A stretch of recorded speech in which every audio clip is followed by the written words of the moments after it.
Samuel today, chat.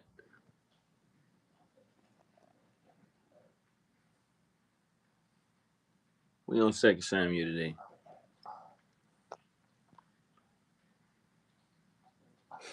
I took my dogs to the vet, bro. Rex is a lunatic, bro. Like, it's just no way around it. Like, he's absolute nuts, bro. You know what I'm saying? Like, it don't even matter who it is, bro. He just nuts. You know what I'm saying? Like,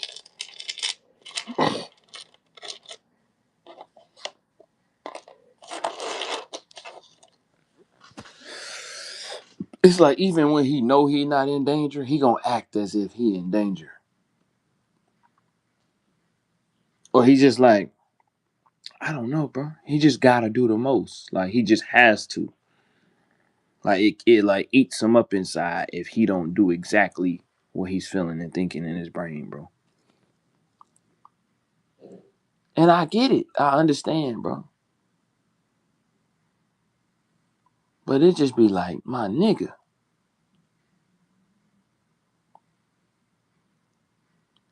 My boy is something else, check. Like peeing in the car. Like just like you 1 years old, my nigga. And you potty trained, bro. Like, I don't even know why. Anyway. Okay, so we on second Samuel today, man. How y'all feeling, OB? Check. You ever forgave somebody? Not oh yeah, forgave. You feel me? You ever like forgave or I said forgave or like look past something that somebody did to you just for them to like, you know what I mean, keep the story alive. That you feel me? I don't know if I'm explaining it right, but like pretty much, bro. I done been in a situation where it's like somebody do something crazy to me that don't make no sense. But it really wasn't a huge deal. It's just something that just like happened. And it's like, now why the freak? You know what I'm saying? But it's just like, it's all good. I just ain't even gonna rock with you no more. You know what I'm saying? Like, it ain't even nothing to like confront you about or what. You know what I'm saying? Like, I be forgiving folk just for him to keep the cap on. Like, you know what I'm saying? Like, you forgive somebody just for him to keep capping about, you know what I'm saying, the story or what happened. Or like, you know what I mean? Like, bro, it's insane, man. Like I know for a fact at this point, like, niggas be like trying to go out their way to rub me the wrong way. You know what I'm saying? Like, I don't know. But it's like, I got a homie, bro. You feel me? And it's like, I'll be having to say this stuff because clearly me not addressing nothing, bro, done turned into all type of crap. You feel me? So it's like, you feel me? And this ain't even, this what I be saying. It be like multiple situations where the same thing be happening, bro. And it just be like, you feel me? Oh, let's just get over on Caleb and like let's just try to strong arm this nigga. Cause we know he ain't gonna do nothing. You know what I'm saying? Like, we know the worst thing he gonna do is just like stop talking to us or like leave us alone or like, you know what I mean? Like, just try to ignore the fact that what happened happened and go his separate way and we gonna go our separate way. And then it's like, I guess when they weigh out the options like that, it'd be like, shoot, you feel me? Bump this nigga Clay. You know what I'm saying? Like, I don't need that nigga. You know what I'm saying? Like, don't nobody care about this nigga Clay getting in his feelings about you feel me? Me lying about a story that where I did something wrong, but I made it seem like he did something wrong. You feel me? But I don't know, man. Like, I be forgiving folk just for them to keep the cap alive. You know what I'm saying? And I just be thinking to myself, like, why do I just be looking past stuff, bro? You feel me? Like, I'm looking past stuff. You know what I'm saying? While it's still a bad, you feel me? While the story is still, you know what I mean? Oh, there's another situation Clay fucked up in. You know what I'm saying? Excuse my French, but it's like, you feel me? Like, me and this person know, bro. And it's just like it ain't even worth bringing up because it's like, why bring up something to somebody that's just gonna keep lying about something? You feel me?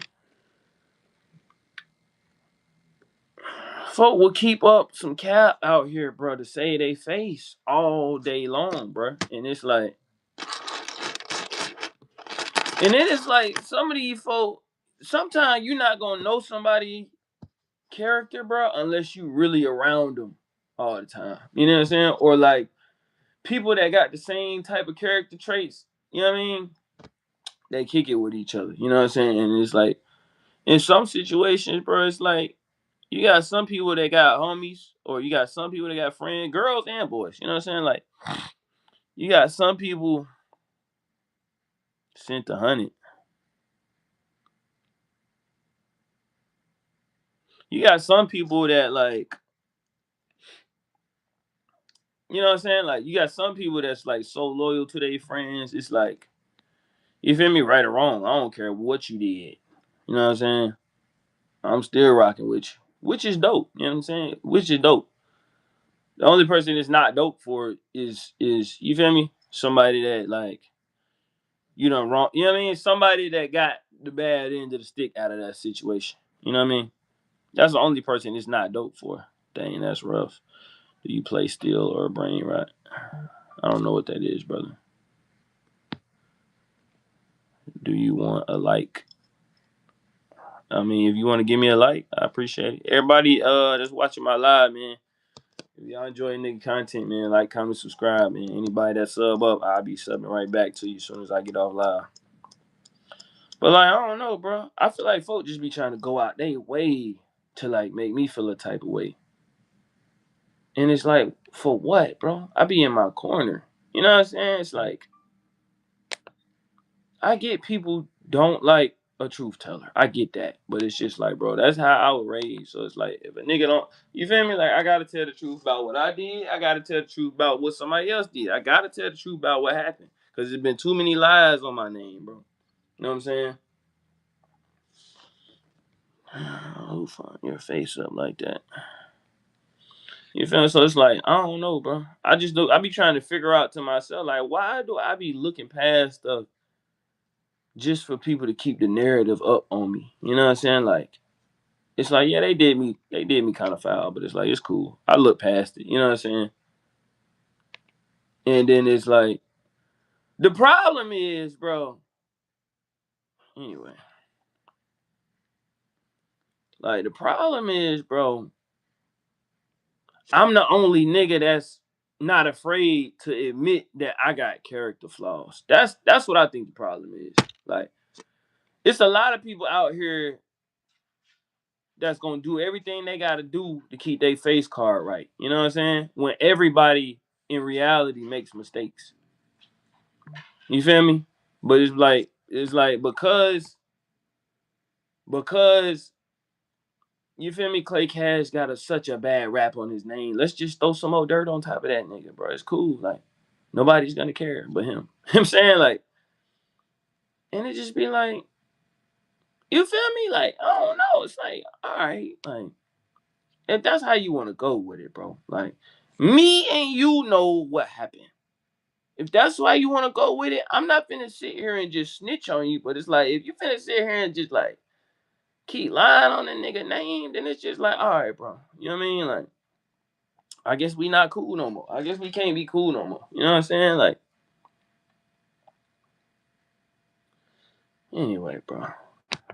Second Samuel chat. Another day in the life, baby. Let me read what y'all talking about. Chicken lover. All fun and games.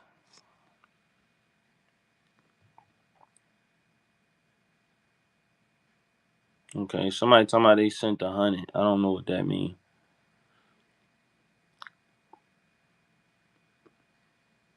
What's that supposed to mean? You done put some money on my head or something? Sent 100. What? Waylon, chicken lover. I do like chicken. Branson edits. Dang, that's rough. Do you play steel or brain rot? I don't know what that is, bro. Will, do you want to like? If you want to give me a like game, I think I already read that though. Take it easy. I be chilling, bro. It just be like, dang, why do I just be feeling like I be waking up just like, mm-mm. I mean, over the years, but it's just like, you feel me? It be stuff from like way back still, you feel me? Take it easy, man. Move on your face out like that. Why do you have face tats? Is it hard to get a job with those? Have you ever eaten a Snickers bar upside down to feel?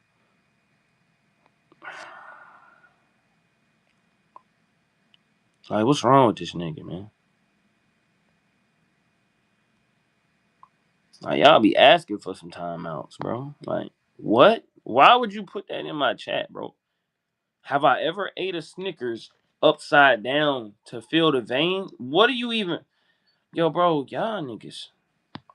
Now, you gotta be a little kid commenting something like that. You're for sure a kid. Holy Bible. It's like I don't even be a lot of situations. Like if I was wrong, then it's like I gotta tell you, like, all right, I was wrong in that one. But it's like if I'm not wrong in a situation, I don't really care to tell nobody I'm right in the situation unless you feel me? The situation causes for me to like, okay, that's not how it happened. You know what I'm saying? But it just be like, I don't know, bro. I don't know. Don't nobody want to look like a bad person. You feel me? Like, you feel me? Everybody already made me look like a bad person. So it's like, I don't really care. You know what I mean? That's why I can get on here and just like, you know what I mean? Just do my thing, bro. Cause it's like, you know what I mean? Niggas are already thinking what they think about me. So it's kind of just like, you know what I mean? Niggas done fought like without me. You know what I'm saying? Niggas done messed up my whole, you know what I mean? Without me even outside of just like stuff I did. You know what I'm saying? But like I say, y'all already know what I did. Cause I make it a point to tell y'all. You know what I'm saying? But it just be crazy, man. I think I'm gonna eat some ice cream before we start. I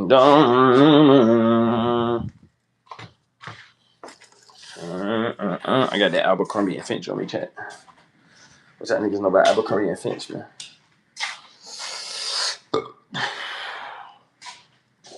I just be like, dang, no, bro. Like, dang, like, you know what I'm saying? Like, how we get back cool just for you to keep up a false narrative about a nigga, and then you making posts about it. You know what I'm saying? Like, then you making posts about it. Like, it's like, dang, bro, you really trying to make people believe that. You know what I'm saying? Like, and you know you wrong. You know you wrong, gang. I don't know. I know a lot of people like that, bro. I know a lot of people like that. My brother is like that. You know what I'm saying? Like, that's my brother, but that's how he is. That's why me and my brother not cool.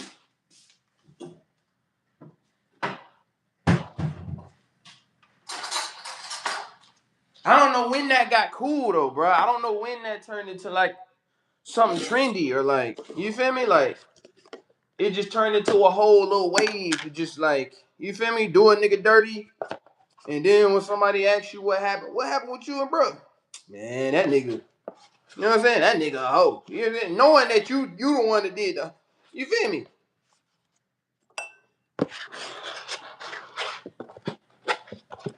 It just be like, bro, all right. Like, okay, that's cool. You feel me? Like, if you want to carry on that narrative on your own, you feel me?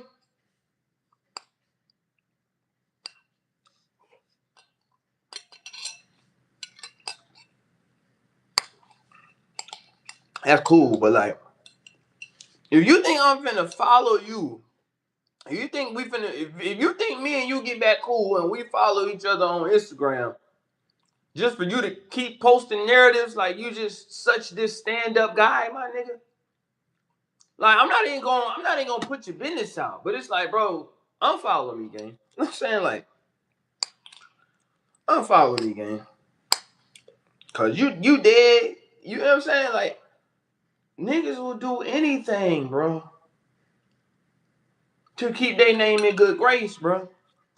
Not me. If I messed up, bro, I messed up. Like niggas mess up. Everybody messes up. But I get why nobody wants to put it on display. You know what I'm saying? As far as they messing up, cause it's like, you know, niggas will hold you to that. And don't nobody really want to be held accountable for their mess ups. You know what I'm saying?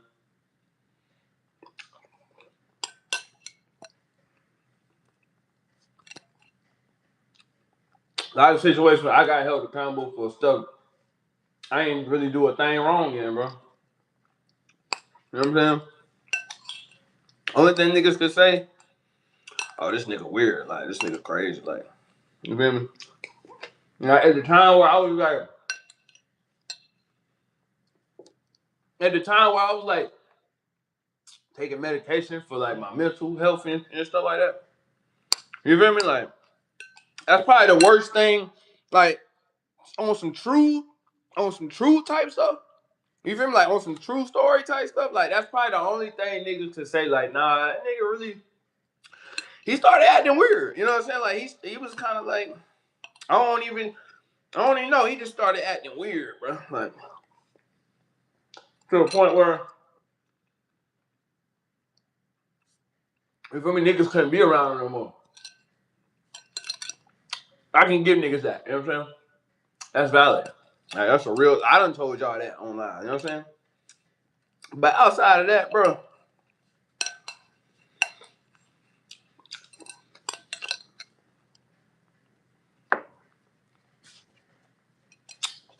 Outside of that, bro. There's only one nigga on this planet. You feel me? That can validly say I did them wrong in a way. You know what I'm saying? You know what I'm saying? It's only one person in the world, bro, that can say, you feel me? Nah, this nigga did me wrong a little bit. Like you know what I'm saying? He messed up my bread. You feel me? It's only one nigga in the world. It's only one nigga in the world that can say that, bro. Outside of that, every other story you hear with Clay Cash in it, bro. Clay Cash was not wrong.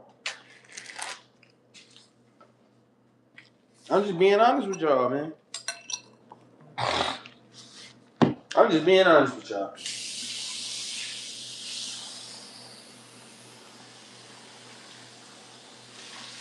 My name is in a lot of stories, and it's very few of them that's valid.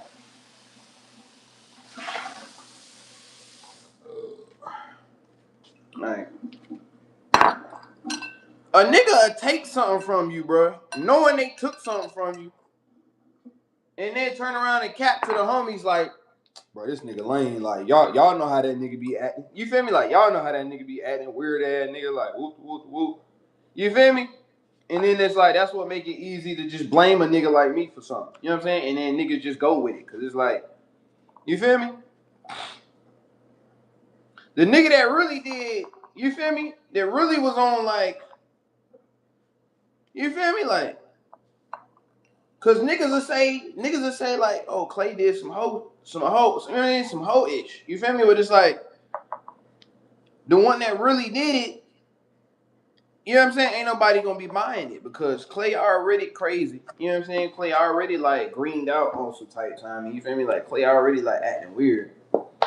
So, you know what I'm saying? Whoever telling the story on Clay where Clay didn't do nothing wrong, they already know whatever I say, people gonna believe me because everybody know Clay crazy. You know what I'm saying? And it's like, it's cool. I forgave niggas, but it's like, how you gonna add me back on Instagram? Then we get back cool just so you could try to like rub it in or something.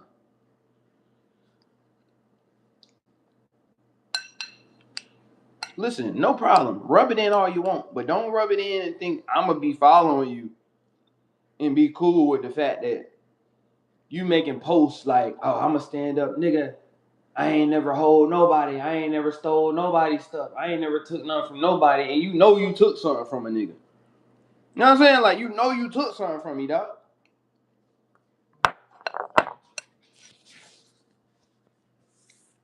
You know you took something from me. I know you took something from me. But we the only two that know. You know what I'm saying? Because this really the first time I'm like addressing the situation. And I never planned on really addressing it. You know what I'm saying? Because it's like, it's old, bro. And it really wasn't that big of a deal. So it's like, cool, I forgive you. You know what I'm saying?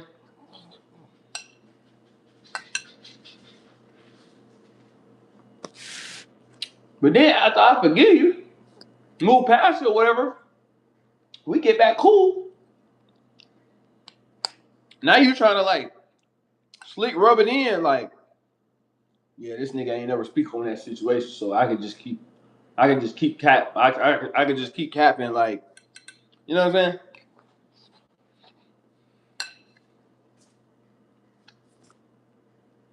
And why can they do that? Because it's already, you feel me, a dozen of other stories. You know what I mean?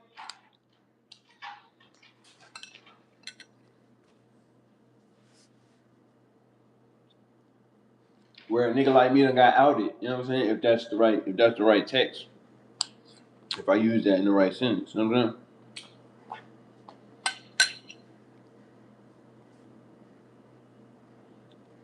It just be like, dang, bro.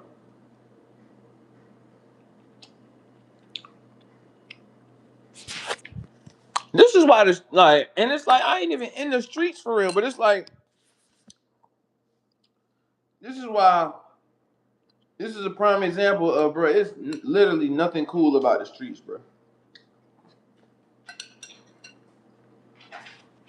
But the money. You feel me? The money and maybe the lifestyle. You feel me? But bro, it'd be so much unnecessary stuff that be happening in the streets. Like, a nigga will snake you and then turn around and lie on you for no reason. Like, for no reason.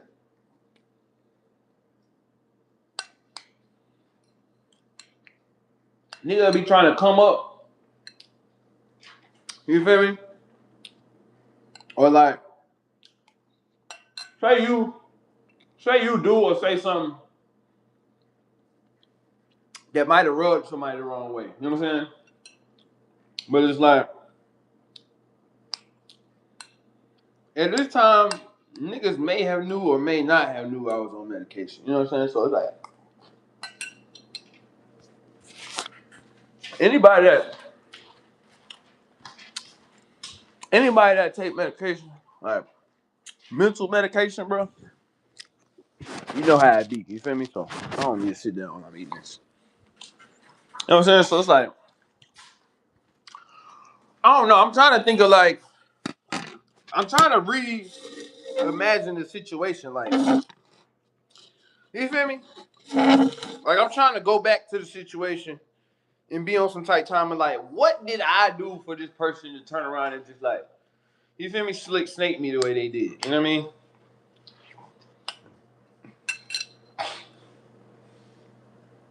The only thing I can think of is like, I don't know. Bro might have like, I might have said something or like made a face about something that made bro feel a certain type way. You know what I'm saying? Everybody got feelings. Valid. You know what I'm saying? But it's like, I'm almost 100% sure, bro. I didn't do or say nothing to the point where like, you know what I'm saying? To the point where it's like finna make nobody go like, you know,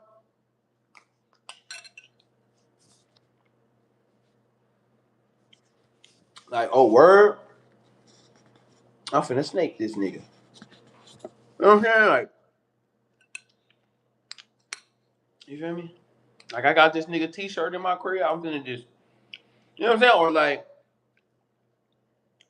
you feel me? Like, I don't know, bro. Like,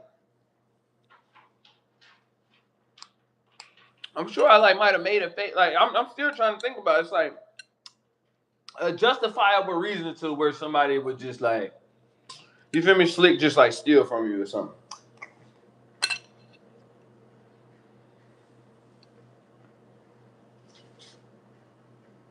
I think it was like a situation. You feel me? One of the homies was helping me out at one point in time. You know what I'm saying? I was like in and out of jail, low key fighting cases and all that. And like, you feel me? The homie look out for me. You know what I'm saying? I really wasn't staying in Mondu's career, so it's like low key. I low key was like crash at bro spot. You know what I'm saying?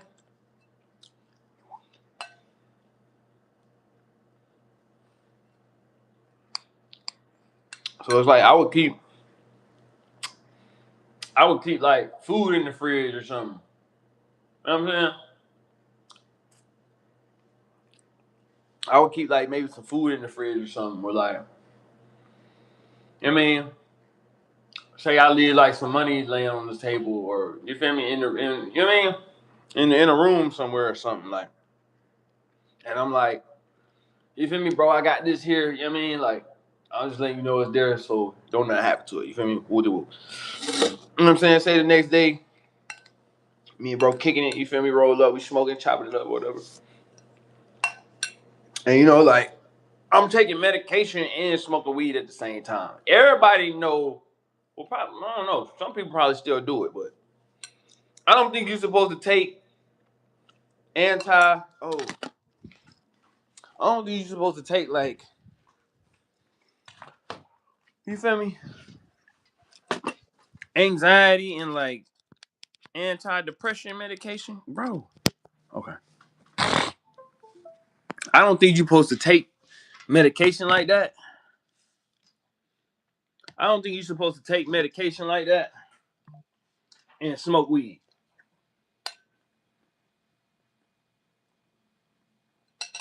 And I'm not even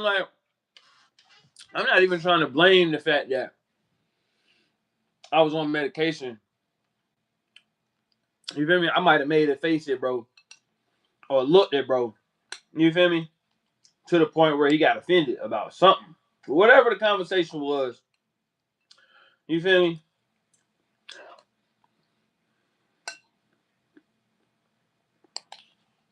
Something happened, or something was said,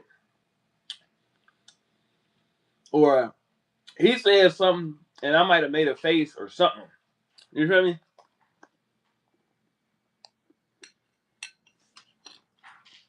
And it's like, I had some food in the fridge, or like, you feel me, some bread laying out,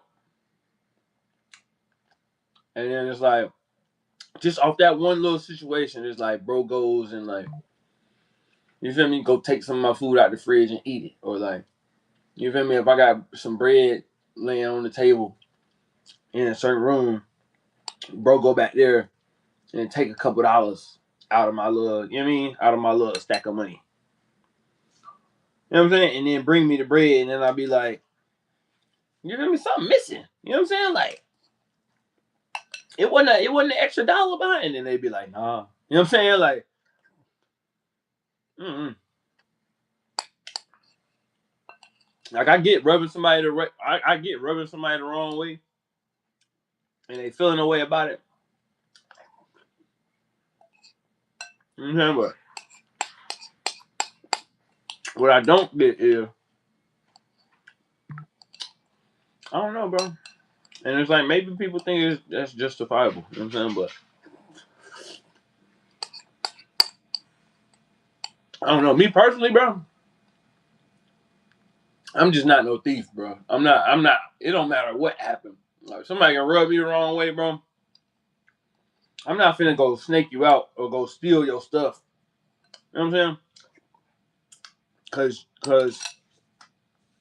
because you did something that made me feel away, or you said something, or you made a look at me, you made a face at me that made me feel away. You know what I mean? I don't know, but it's like Niggas ain't gonna speak on that though. You feel me? Niggas just gonna be like, you feel me? Clay hoe ass or Clay square ass. You know what I'm saying? Like, nah, nigga, we fell out cause Clay. You know what I'm saying? We fell out cause Clay a bitch, or we fell out cause Clay a hoe. Like, or we fell out cause Clay ain't no real nigga. That's what the narrative is. The narrative don't be what the real topic is. You know what I'm saying? Like, it don't be like, nah, this nigga made, you feel me? Like, this nigga like made a face to like make me feel away, so I went and took this nigga bread. You know what I'm saying? It don't be the story don't be the truth, bro, and that be my problem. You know what I'm saying? It's like niggas won't even admit, you feel me? The fact that they took something from me. And it's like I'm not asking nobody to admit that they took something from me, but it's just like, don't expect me to be cool with you and we following each other on Instagram, and then you put up a story about how, oh, like, you know what I'm saying? Like, I ain't never snaked nobody, I ain't never took nobody's stuff. And nigga, you know good and well you took some of my stuff, bro. But it's like, cool. Like, that's fine. I'm like, I can let you have that all day. But I ain't finna be following you. You know what I'm saying? Let's do it, chat. I really don't even want to play this right now. But we're gonna play it. Cause what else is it to do? It is. Abner said, "There are soldiers all around. Stop chasing me and fight one of them. Kill him." It is King of... Hi, everyone. Welcome to the Holy Bible channel. Like, I swear, chat, I be just like... Before we hear this dramatized narration, let's make a brief summary about this book. The book of 2 Samuel... Bro, for the most part, bro, I be looking past stuff. Because it's like, you know what I'm saying? I know people ain't perfect. You know what I'm saying? I ain't perfect. Everybody come from different walks of life. So it's always a reason, or, you feel me, something to trigger somebody to make them do something. You know what I mean? But it's just like, if you do something, I don't know, bro. You feel me? But I don't know. My take is like, if you do something, just be a real nigga and be like, yeah, I did that. You know what I'm saying? Like, for the most part, people be wanting to do stuff and then hide their hand, bro, and just keep on, you feel me, painting a perfect picture of themselves to other people. You feel me? At somebody else's expense that don't deserve, you feel me, no dirt on their name. Like, it just be like, what? It just be like, the bro, Old Testament what? of the Bible is primarily focused on the reign of King David, who ruled over Israel after the death of Saul. Here is a summary of the main stories in each chapter section. And then I never forget, bro. I remember, I don't even remember what happened this day. Like, I remember I'm in the crib with you feel me, some of the homies, right? I remember I'm in the crib with some of the homies.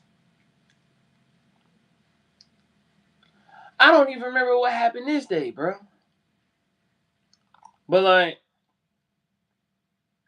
I don't know. It might have been the same incident. I can't remember. But I might have said something to bro. Like, I actually might have said something to bro, and this might have been the same incident. You feel me? Like, I might have said something to bro about, you feel me, like taking my food or like taking my dollar, or, you know what I'm saying? Whatever the case was. And then it's like, it's kind of like I said something to bro. This was like between me and my homie though. Like, this was strictly between me and my homie, right? And then it was like all of a sudden, it turned into like, from me and bro to like, and it's like, I know everybody in the crib at the time. You know what I'm saying? Like, I know everybody in the crib. But it turned into a situation where it's like, me and bro having this disagreement, or this is me and bro's situation. You feel me? My other homie, my bro homie, and then my other homie that was like bro roommate at the time. You feel me? It seemed like all of a sudden, like, you feel me? It's like I look up and now it's like 3 against 1. Like niggas finna jump me about something they got took from me, bro. And I'm just sitting here like, is this what y'all on? Like this is what's finna go down right now. You know what I'm saying? Like this is what's finna go down right now. But it's like, bro, you're never gonna hear this part of the story, bro. You know what I'm saying? Like you never like I guarantee nobody ever heard this part of the story. You feel me? I guarantee the story was always, you feel me? Clay did some whole stuff, and we was finna whoop him for it. You feel me? Like Clay did some whole stuff, and he was finna get jumped for it. You know what I'm saying? It's not like what really actually went down. You know what I'm saying? I don't know, bro. Like everybody say sticks and stones, but like nigga, I think I said this before, bro. Words just gonna get you first. More, you know what I'm saying? Or just like some words or somebody's facial expression. Sometimes, obviously, it do a lot more than like, you know what I mean? Than what it's supposed to. Cause you feel me? You can make a face at somebody, or just like, you feel me? React maybe the wrong way to something they said, and all of a sudden, bro, nigga be ready to do something to you. You feel me? Or take something from you. You feel me? About something that ain't even really called for all that. So it's like, and that only stems from people being like, you feel me? People being hurt or just like going through certain stuff in they you know what I mean, in their life. So that's why it's like I don't for the most part, bro, I don't be really trying to speak on stuff. But it's just like, other than like when I used to be just on here just like going back in archives, bro, like reminiscing about my life, bro. You feel me? Like the situation where I done already forgave somebody, bro, I don't never really intend on bringing nothing like that up. You know what I'm saying? But it's just like, dang, bro. You know what I'm saying? Like, I don't know. I don't know. Anyway, let's do it. Chapters 1 through 4. After the death of Saul and his sons in battle, David mourns their loss and is anointed as king over Judah. However, Abner, Saul's former commander, supports Saul's son Ishbosheth as king over the rest of Israel. A long war ensues between the house of Saul and the house of David through 10. 24 chapters. Over all of Israel and captures the city of Jerusalem, making it his capital. He establishes his kingdom and consolidates his power by defeating the Philistines and other enemies. David also shows kindness to Jonathan's crippled son, Mephibosheth. Chapters 11 and 12. David commits adultery with Bathsheba, the wife of Uriah the Hittite, and then arranges for Uriah to be killed in battle. Nathan the prophet confronts David about his sin, and David repents and is forgiven by God. Like, Chapters 13 and 14. David's son Amnon rapes his half-sister Tamar, and her brother Absalom kills Amnon in revenge. That nigga raped her? That's crazy.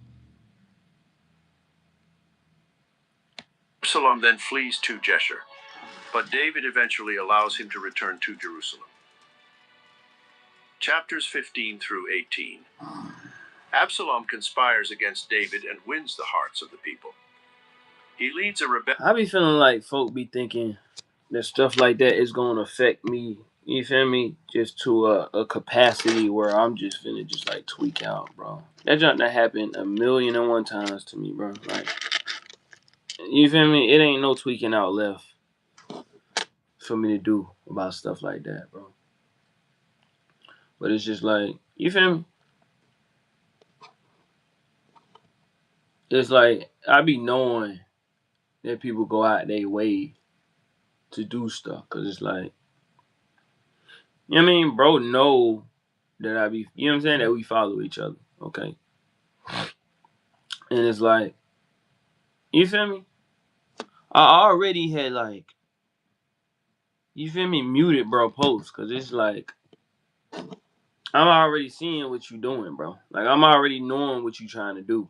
You know what I'm saying? Like I'm already knowing that you trying to provoke a nigga with certain posts. You know what I'm saying? So it's like, all right, let me just mute the story.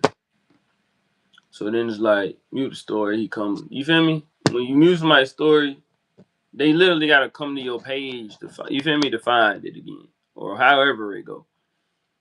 So it's like, you feel me, bro? Started looking at my story, or maybe I didn't mute the story. I don't know, but long story short, it get to a point where it's like, you know what I mean? Bro, know we, you know what I'm saying? Bro, know he follow me. Bro, know I follow him. You know what I'm saying? He know I'm gonna watch his story. I know he gonna watch my story. It get to the point where it's like, it started seeming like this nigga come watch my story for me to look at a post that he got intended for me or something. And it's just like, bro, why would you do that? Like, if you know you wronged me, my nigga, why would you want to post something? You feel me? For me to see, to try to make me feel a type of way about a situation that me and you both know that you did something foul in. You know what I'm saying? So it's just like, when something like that go down, bro, it's like, all right. Like, I'm not finna keep, you feel me, following you, acting like we like fake cool or something. You know what I'm saying? And you be like going out your way to make a post, and then like, you feel me? Come follow and like come look at my post so I can look at your post type, right? I don't know, bro. I don't be like, you know what I'm saying? I don't know, bro. I'm not petty like that, bro. That's like some real petty, like, you know what I'm saying? Like, you gotta take time out your day, bro, to be that strategic, bro. You know what I'm saying? Like,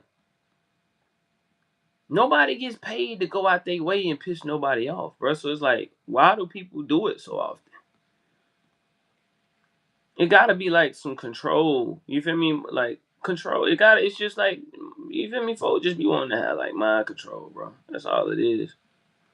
But it's like, bro, I'm not. You know what I mean? I done been through the most, bro. Like stuff like that. That done happened a million times already. I ain't about to get that no energy. I'm just finna unfollow you, gang. You know what I'm saying? Forces defeat Absalom's army, and Absalom is killed in battle. Bro. Chapters 19 through 21. For the day. David returns to Jerusalem and restores order to his kingdom. He deals with several challenges, but it's just like, bro, including a rebellion by sheep. Folk be doing this to a nigga. Folk be doing this to me because they be knowing I don't really speak on stuff like I should. You know what I'm saying? And that's one thing that made me start speaking on stuff. Cause it's like, you know what, bro? I'm tired of everybody just like, you feel me? Trying to throw me under the bus. Like, I'm tired of everybody just trying to throw a nigga under the bus, bro. Like I'm just so foul of a nigga, bro. You know what I'm saying?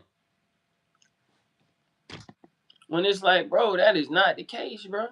You know what I'm saying? And it's like, you feel me? Like, bro, a cool nigga, but it's just like, bro, if people knew you like I knew you, bro, you know what I mean? Anyway, bro. It's a lot of people out here that, like,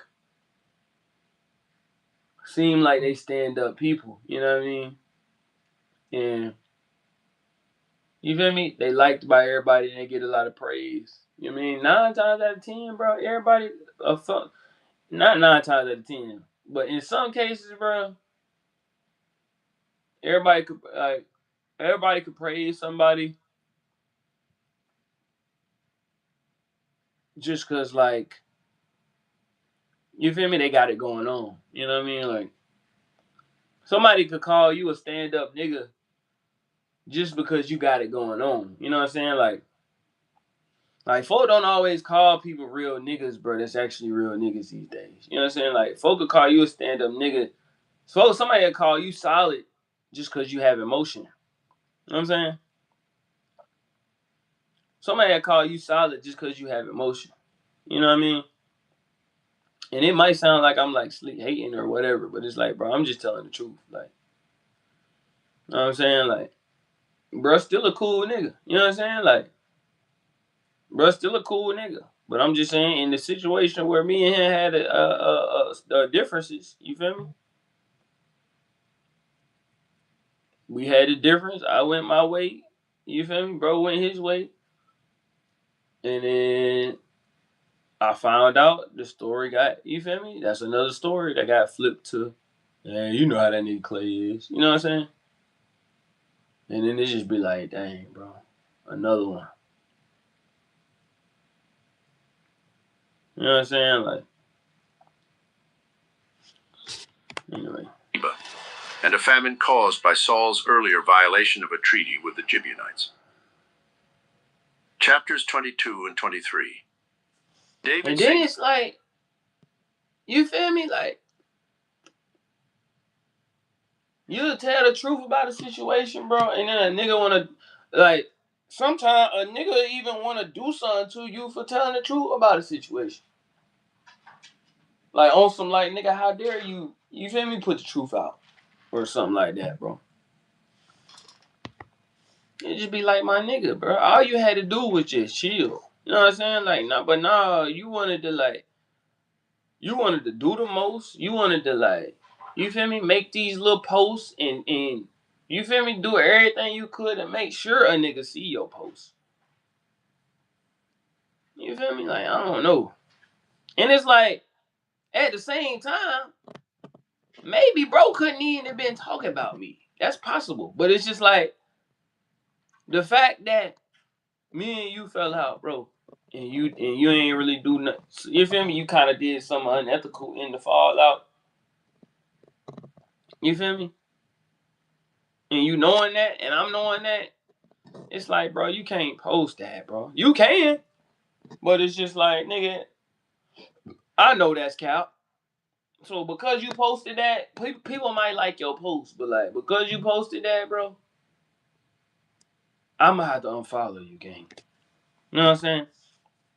I'm gonna have to unfollow you, cause it's like, bro, you might be a stand-up nigga in 100 other situations, but in the situation with me and you, when you did me foul, bro, that wasn't no stand-up.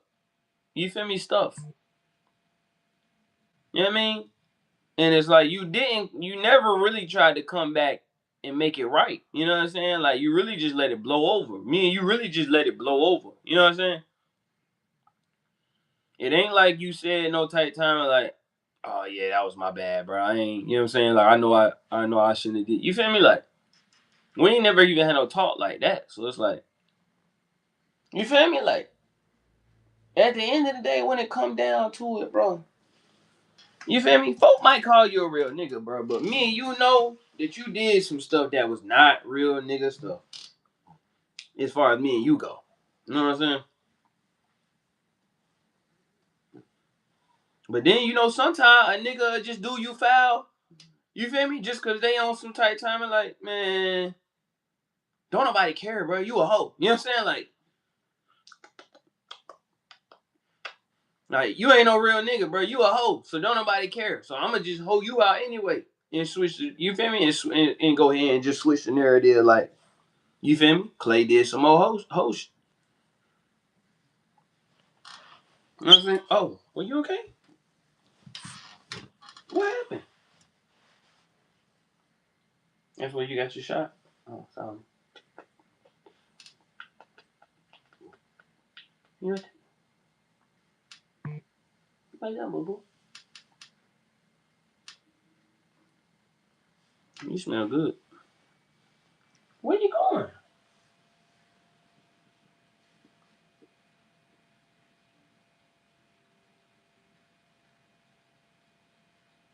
All right, man. Let's get this sermon in, man. It's a song of praise to God for delivering him from his enemies and establishing his kingdom.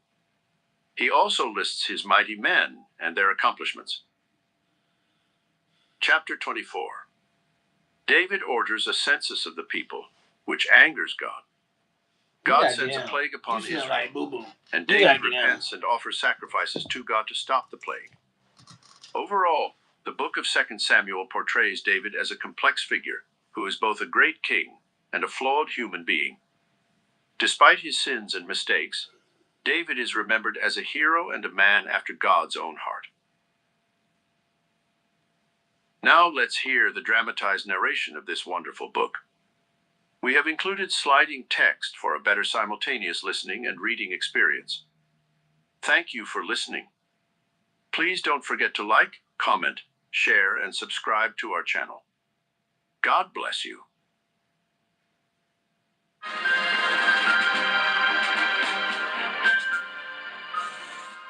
2 Samuel.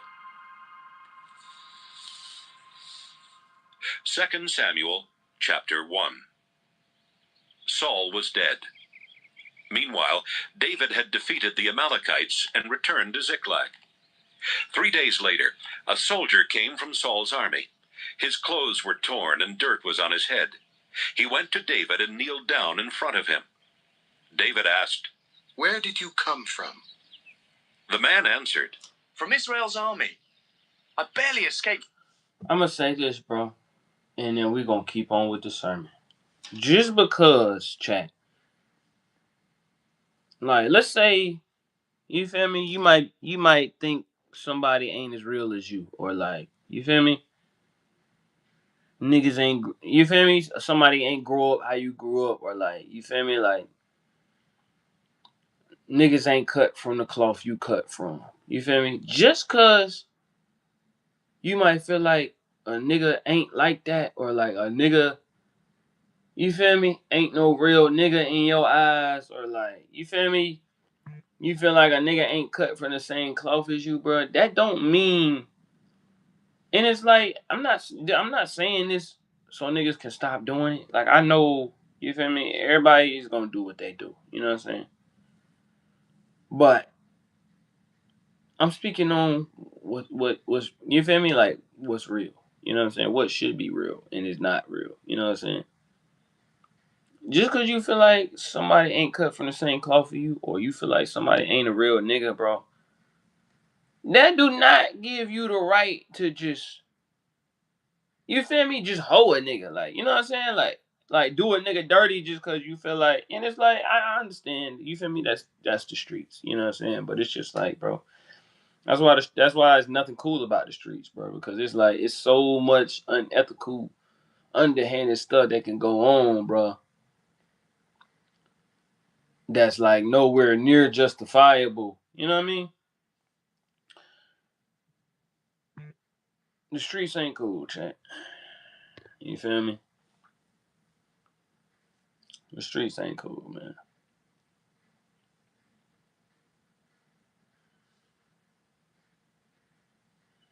Like, it's just so much that could go on, bro. It's so much like foul stuff that could go on. You know?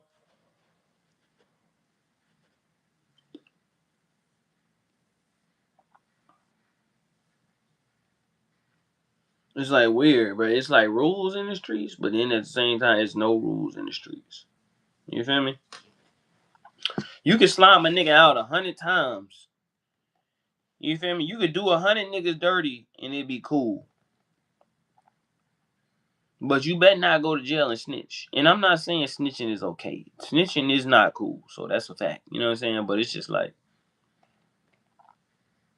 what make you think a nigga is gonna slime somebody out 100 times and then if they get caught and go to jail, they not gonna snitch? You know what I'm saying?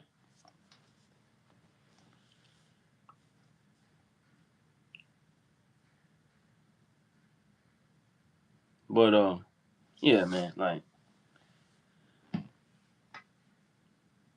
if somebody, bro, you know what I'm saying?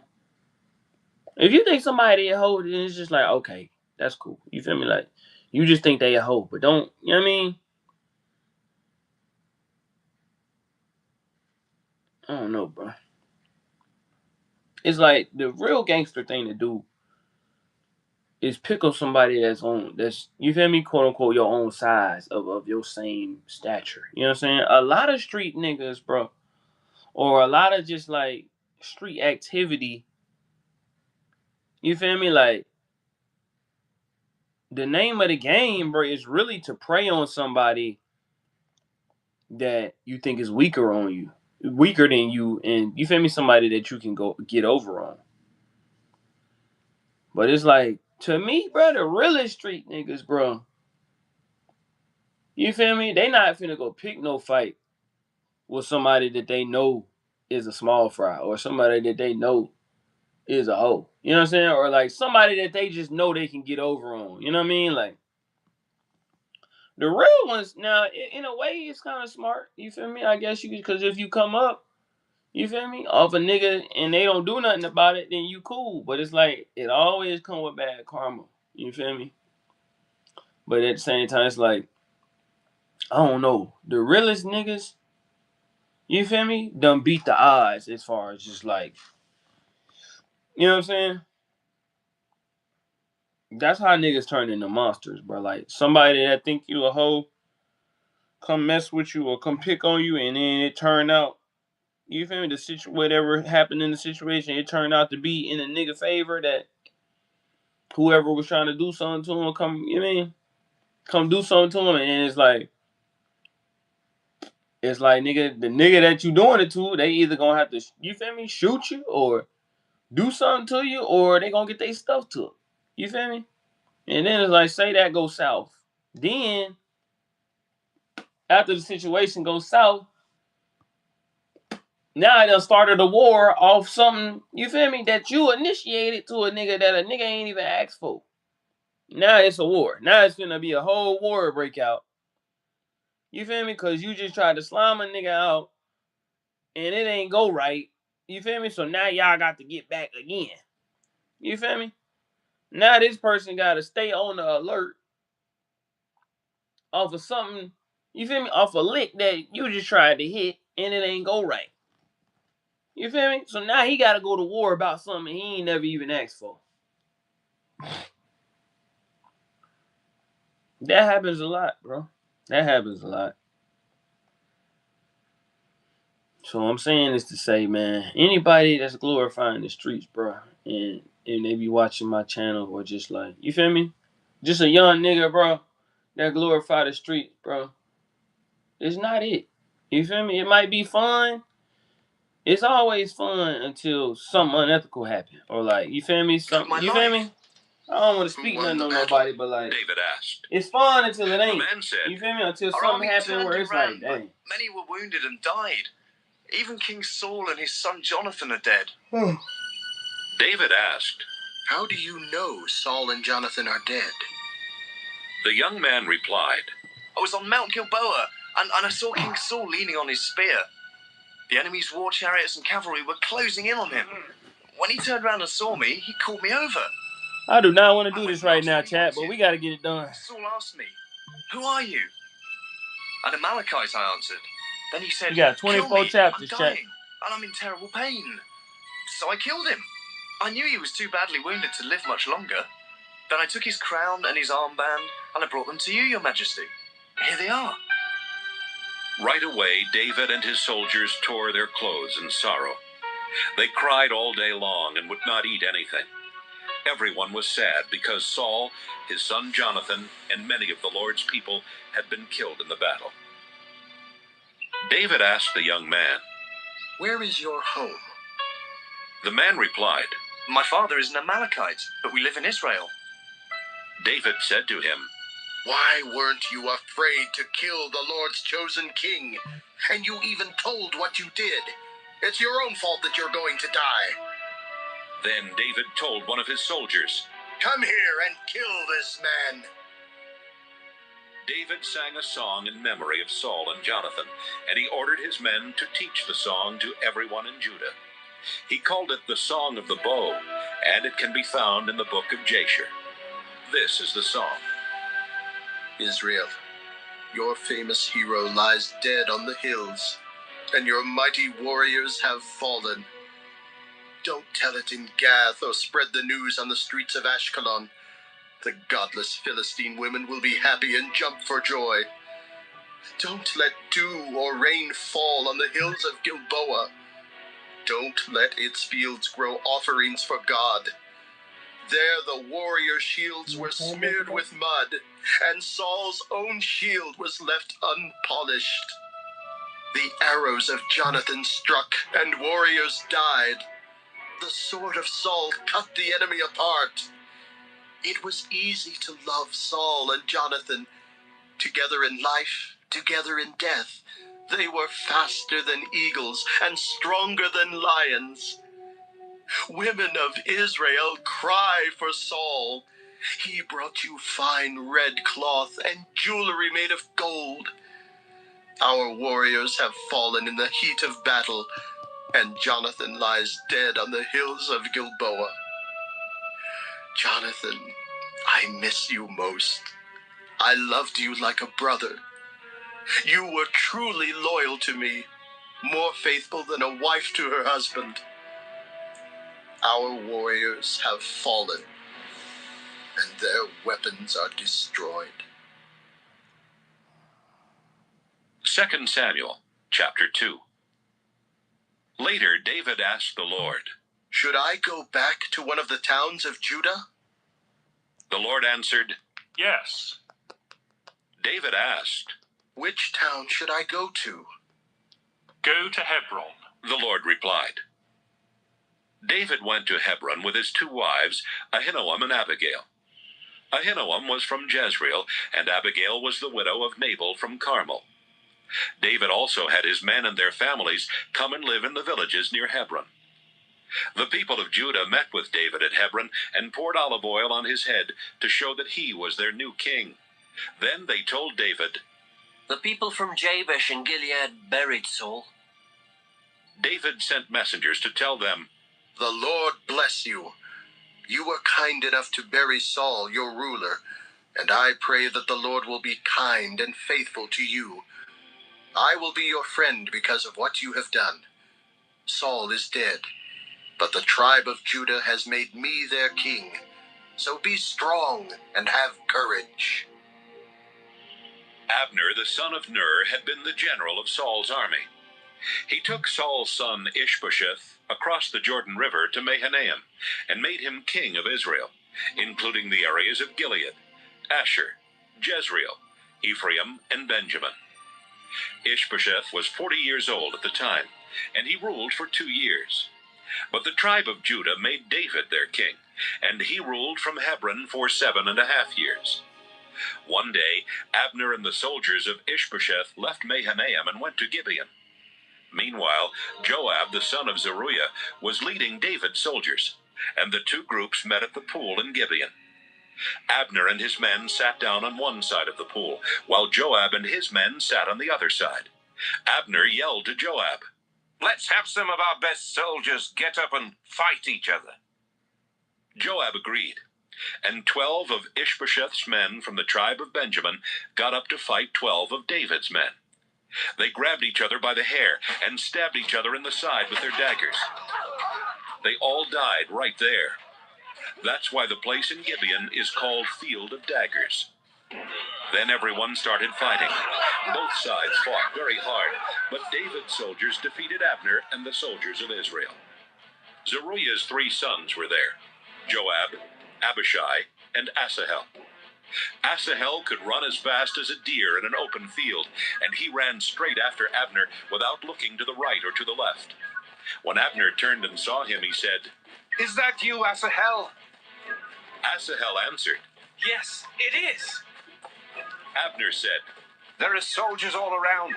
Stop chasing me and fight one of them. Kill him and take his clothes and weapons for yourself." But Asahel refused to stop. Abner said, "If you don't turn back, I'll have to kill you. Then I could never face your brother Joab again." But Asahel would not turn back, so Abner struck him in the stomach with the back end of his spear. The spear went all the way through and came out his back. Asahel fell down and died. Everyone who saw Asahel lying dead just stopped and stood still. But Joab and Abishai went after Abner. Finally, about sunset, they came to the hill of Ammah, not far from Giah, on the road to Gibeon Desert. Abner brought the men of Benjamin together in one group on top of a hill, and they got ready to fight. Abner shouted to Joab, Aren't we ever going to stop killing each other? Don't you know that the longer we keep on doing this, the worse it's going to be when it's all over? When are you going to order your men to stop chasing their own relatives? Joab shouted back, I swear by the living God, if you hadn't spoken, my men would have chased their relatives all night. Joab took his trumpet and blew the signal for his soldiers to stop chasing the soldiers of Israel. Right away, the fighting stopped. Abner and his Jordan River Valley all that night. Then they crossed the river and marched all morning until they arrived back at Mahanaim. As soon as Joab stopped chasing Abner, he got David's troops together and counted them. There were 19 besides Asahel. But David's soldiers had Let's go killed look at this. 360 of Abner's men from the tribe of Benjamin. Joab and his troops carried Asahel's body to Bethlehem and buried him in the family burial place. Then they marched all night and reached Hebron before sunrise. 2 Samuel, chapter 3. This battle was the beginning of a long war between the followers of Saul and the followers of David. Saul's power grew weaker, but David's grew stronger. Several of David's sons were born while he was living in Hebron. His oldest son was Amnon, whose mother was Ahinoam from Jezreel. David's second son was Kiliab, whose mother was Abigail, who had been married to Nabal from Carmel. Absalom was the third. His mother was Maacah, the daughter of King Talmai of Geshur. The fourth was Adonijah, whose mother was Haggith. The fifth was Shephatiah, whose mother was Abital. The sixth was Ithream, whose mother was Eglah, another one of David's wives. As the war went on between the families of David and Saul, Abner was gaining more power than ever in Saul's family. He had even slept with a wife of Saul by the name of Rizpah, the daughter of Aiah. But Saul's son Ishbosheth told Abner, You shouldn't have slept with one of my father's wives. Abner was very angry at what Ishbosheth had said, and he told Ishbosheth, Am I some kind of worthless dog from Judah? I've always been loyal to your father's family and to his relatives and friends. I haven't turned you over to David, and yet you talk to me as if I've committed a crime with this woman. I ask God to punish me if I don't help David get what the Lord promised him. God said that he wouldn't let anyone in Saul's family ever be king again, and that David would be king instead. He also said that David would rule both Israel and Judah, all the way from Dan in the north to Beersheba in the south. Ishbosheth was so afraid of Abner that he could not even answer. Abner sent some of his men to David with this message. You should be the ruler of the whole nation.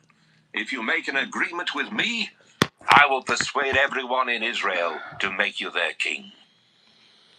David sent this message back. Good. I'll make an agreement with you. But before I will even talk with you about it, you must get Saul's daughter Michal back for me.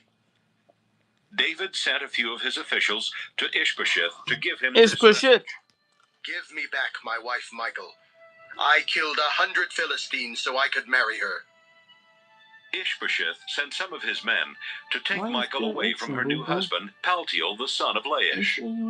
Paltiel followed Michal and the men all the way back to Bahurim, crying as he walked. I'm gonna get y'all dog as But he went back home after Abner ordered him to leave. pills every month. Abner talked with the leaders of the tribes of Israel and told them, You wanted to make David your king for a long time now, so do it. After all, God said he would use his servant David to rescue his people Israel from their enemies, especially from the Philistines. Finally, Abner talked with the tribe of Benjamin. Then he left for Hebron to tell David everything that the tribe of Benjamin and the rest of the people of Israel wanted to do. Abner took 20 soldiers with him, and when they got to Hebron, David gave a big feast for them. After the feast, Abner said, "Your Majesty, let me leave now and bring Israel here to make an agreement with you. You'll be king of the whole nation, just as you've been wanting." David told Abner he could leave, and he left without causing any trouble. Soon after Abner had left Hebron, Joab and some of David's soldiers came back, bringing a lot of things they had taken from an enemy village. Right after they arrived, someone told Joab, "Abner visited the king, and the king let him go. Abner even left without causing any trouble." Joab went to David and said, "What have you done? Abner came to you and you let him go. Now he's long gone. You know Abner, he came to trick you. He wants to find out how strong your army is and to know everything you're doing." Joab left David. What Then up, he Chad? sent some messengers to catch up with Abner. They brought him back from the well at Sirah, but David did not know anything about it. When Abner returned to Hebron, Joab pretended he wanted to talk privately with him. So he took Abner into one of the small rooms that were part of the town gate and stabbed him in the stomach. Joab killed him because Abner had killed Joab's brother Asahel. David heard how Joab had killed Abner, and he said, I swear to the Lord that I am completely innocent of Abner's death. Joab and his family are the guilty ones. I pray that Joab's family will always be sick with sores and other skin diseases. May they all be cowards, and may they die in war or starve to death." Joab and his brother Abishai killed Abner because he had killed their brother Asahel in the battle at Gibeon. David told Joab and everyone with him, "Show your sorrow by tearing your clothes and wearing sackcloth. Walk in front of Abner's body and cry." David walked behind the stretcher on which Abner's body was being carried. Abner was buried in Hebron, while David and everyone else stood at the tomb and cried loudly. Then the king sang a funeral song about Abner. "Abner, why should you have died like an outlaw? No one tied your hands or chained your feet, yet you died as a victim of murderers." Everyone started crying again. Then they brought some food to David and told him he would feel better if he had something to eat. It was still daytime, and David said, Something to "I eat. swear to God that I'll not take a bite of bread or anything else until sunset." Everyone noticed what David did, and they liked it, just as they always liked what he did. Now the people of Judah and Israel were certain that David had nothing to do with killing Abner. David said to his officials, "Don't you realize that today one of Israel's great leaders has died? I am the chosen king, but Joab and Abishai have more power than I do. So God will have to pay them back for the evil thing they did." 2 Samuel, chapter 4. Ishbosheth felt like giving up after he heard that Abner had died in Hebron. Everyone in Israel was terrified. Ishbosheth had put the two brothers, Baanah and Rechab, in charge of the soldiers who raided enemy villages. Rimmon was their father, and they were from the town of Beeroth, which belonged to the tribe of Benjamin. The people who used to live in Beeroth had run away to Gittaim, and they still live there. Saul's son Jonathan had a son named Mephibosheth, who had not been able to walk since he was 5 years old. It happened when someone from Jezreel told his nurse that Saul and Jonathan had died. She hurried off with the boy in her arms, but he fell and injured his legs. One day, about noon, Rechab and Baanah went to Ishbosheth's house. It was a hot day, and he was resting in his bedroom. The two brothers went into the house, pretending to get some flour. But once they were inside, they stabbed Ishbosheth in the stomach and killed him. Then they cut off his head and took it with them. Rechab and Baanah walked through the Jordan River Valley all night long. Finally, they turned west and went to Hebron. They went in to see David and told him, "Your Majesty, here is the head of Ishbosheth, the son have your enemy Saul, who tried to kill you. The Lord has let you get even with Saul and his family.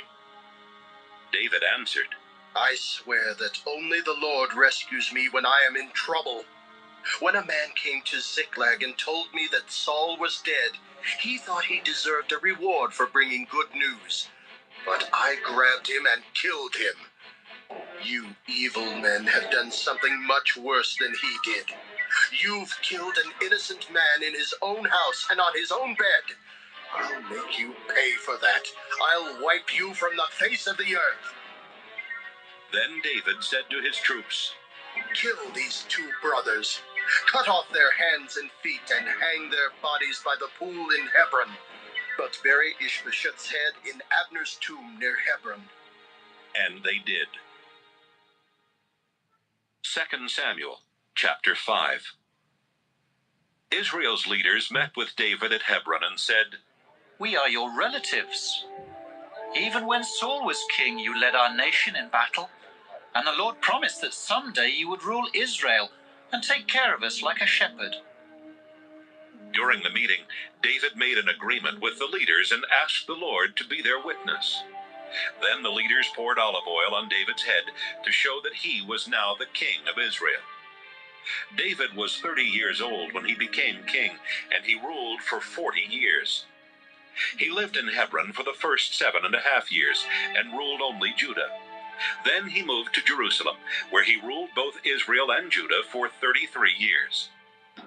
The Jebusites lived in Jerusalem, and David led his army there to attack them. The Jebusites did not think he could get in, so they told him, You can't get in here. We could run you off, even if we couldn't see or walk. David told his troops, You will have to go up through the water tunnel to get those Jebusites. I hate people like them who can't walk or see. That's why there is still a rule that says, Only people who can walk and see are allowed in the temple. David captured the fortress on Mount Zion. Then he moved there and named it David City. He had the city rebuilt, starting with the landfill to the east. David became a great and strong ruler because the Lord all-powerful was on his side. King Hiram of Tyre sent some officials to David. Carpenters and stoneworkers came with them, and they brought cedar logs so they could build David a palace. David knew that the Lord had made him king of Israel, and that he had made him a powerful ruler for the good of his people. After David left Hebron and moved to Jerusalem, he married many women from Jerusalem, and he had a lot of children. His sons who were born there were Shemua, Shobab, Nathan, Solomon, Ibhar, Elishua, Nepheg, Japhiah, Elishama, Eliada, and Eliphalet. The Philistines heard that David was now king of Israel, and they came into the hill country to try and capture him. But David found out and went into his fortress, so the Philistines camped in Rephaim Valley. David asked the Lord, Should I attack the Philistines? Will you let me win? The Lord told David, Attack! I will let you win. David attacked the Philistines and defeated them. Then he said, I watched the Lord break through my enemies like a mighty flood. So he named the place, The Lord Broke Through. David and his troops also carried away the idols that the Philistines had left behind. Sometime later, the Philistines came back into the hill country and camped in Rephaim Valley. David asked the Lord what he should do, and the Lord answered, Don't attack them from the front. Circle around behind and attack from among the balsam trees. Wait until you hear a sound like troops marching through the tops of the trees. Then attack quickly. That sound will mean I have marched out ahead of you to fight the Philistine army. David obeyed the Lord and defeated the Philistines.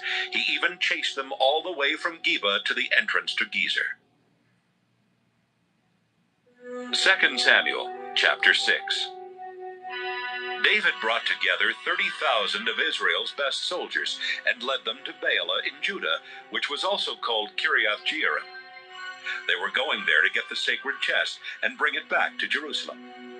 The throne of the Lord All-Powerful is above the winged creatures on top of this chest, and he is worshipped there. They put the sacred chest on a new ox cart and started bringing it down the hill from Abinadab's house. Abinadab's sons Uzzah and Ahio were guiding the ox cart, with Ahio walking in front of it. Some of the people of Israel were playing music on small harps and other stringed instruments, and on tambourines, castanets, and cymbals. David and the others were happy, and they danced for the Lord with all their might. But when they came to Nachon's threshing floor, the oxen stumbled. So Uzzah reached out and took hold of the sacred chest. The Lord God was very angry at Uzzah for doing this, and he killed Uzzah right there beside the chest. David got angry at God for killing Uzzah. He named that place Bursting Out Against Uzzah, and that's what it's still called. David was afraid of the Lord and thought, Should I really take the sacred chest to my city? He decided not to take it there. Instead, he turned off the road and took it to the home of Obed-Edom, who was from Gath. The chest stayed there for 3 months, and the Lord greatly blessed Obed-Edom, his family, and everything he owned. Then someone told King David, The Lord has done this because the sacred chest is in Obed-Edom's house. Right away, David went to Obed-Edom's house to get the chest and bring it to David's city. Everyone was celebrating. The people carrying the chest walked 6 steps. Then David sacrificed an ox and a choice cow. He was dancing for the Lord with all his might, but he wore only a linen cloth. He and everyone else were celebrating by shouting and blowing horns while the chest was being carried along. Saul's daughter Michal looked out her window and watched the chest being brought into David's city. But when she saw David jumping and dancing for the Lord, she was disgusted. They put the chest inside a tent that David had set up for it. David worshipped the Lord by sacrificing animals and burning them on an altar. Then he blessed the people in the name of the Lord All-Powerful. He gave all the men and women in the crowd a small loaf of bread, some meat, and a handful of raisins, and everyone went home. David went home so he could ask the Lord to bless his family. But Saul's daughter Michal went out and started yelling at him. You were really great today, She said. You acted like a dirty old man dancing around half naked in front of your servant slave girls. David told her, The Lord didn't choose your father or anyone else in your family to be the leader of his people. The Lord chose me, and I was celebrating in honor of him. I'll show you just how great I can be. I'll even be disgusting to myself. But those slave girls you talked about will still honor me. Michal never had any children. 2 Samuel, chapter 7. King David moved into his new palace, and the Lord let his kingdom be at peace. Then one day, as David was talking with Nathan the prophet, David said, Look around.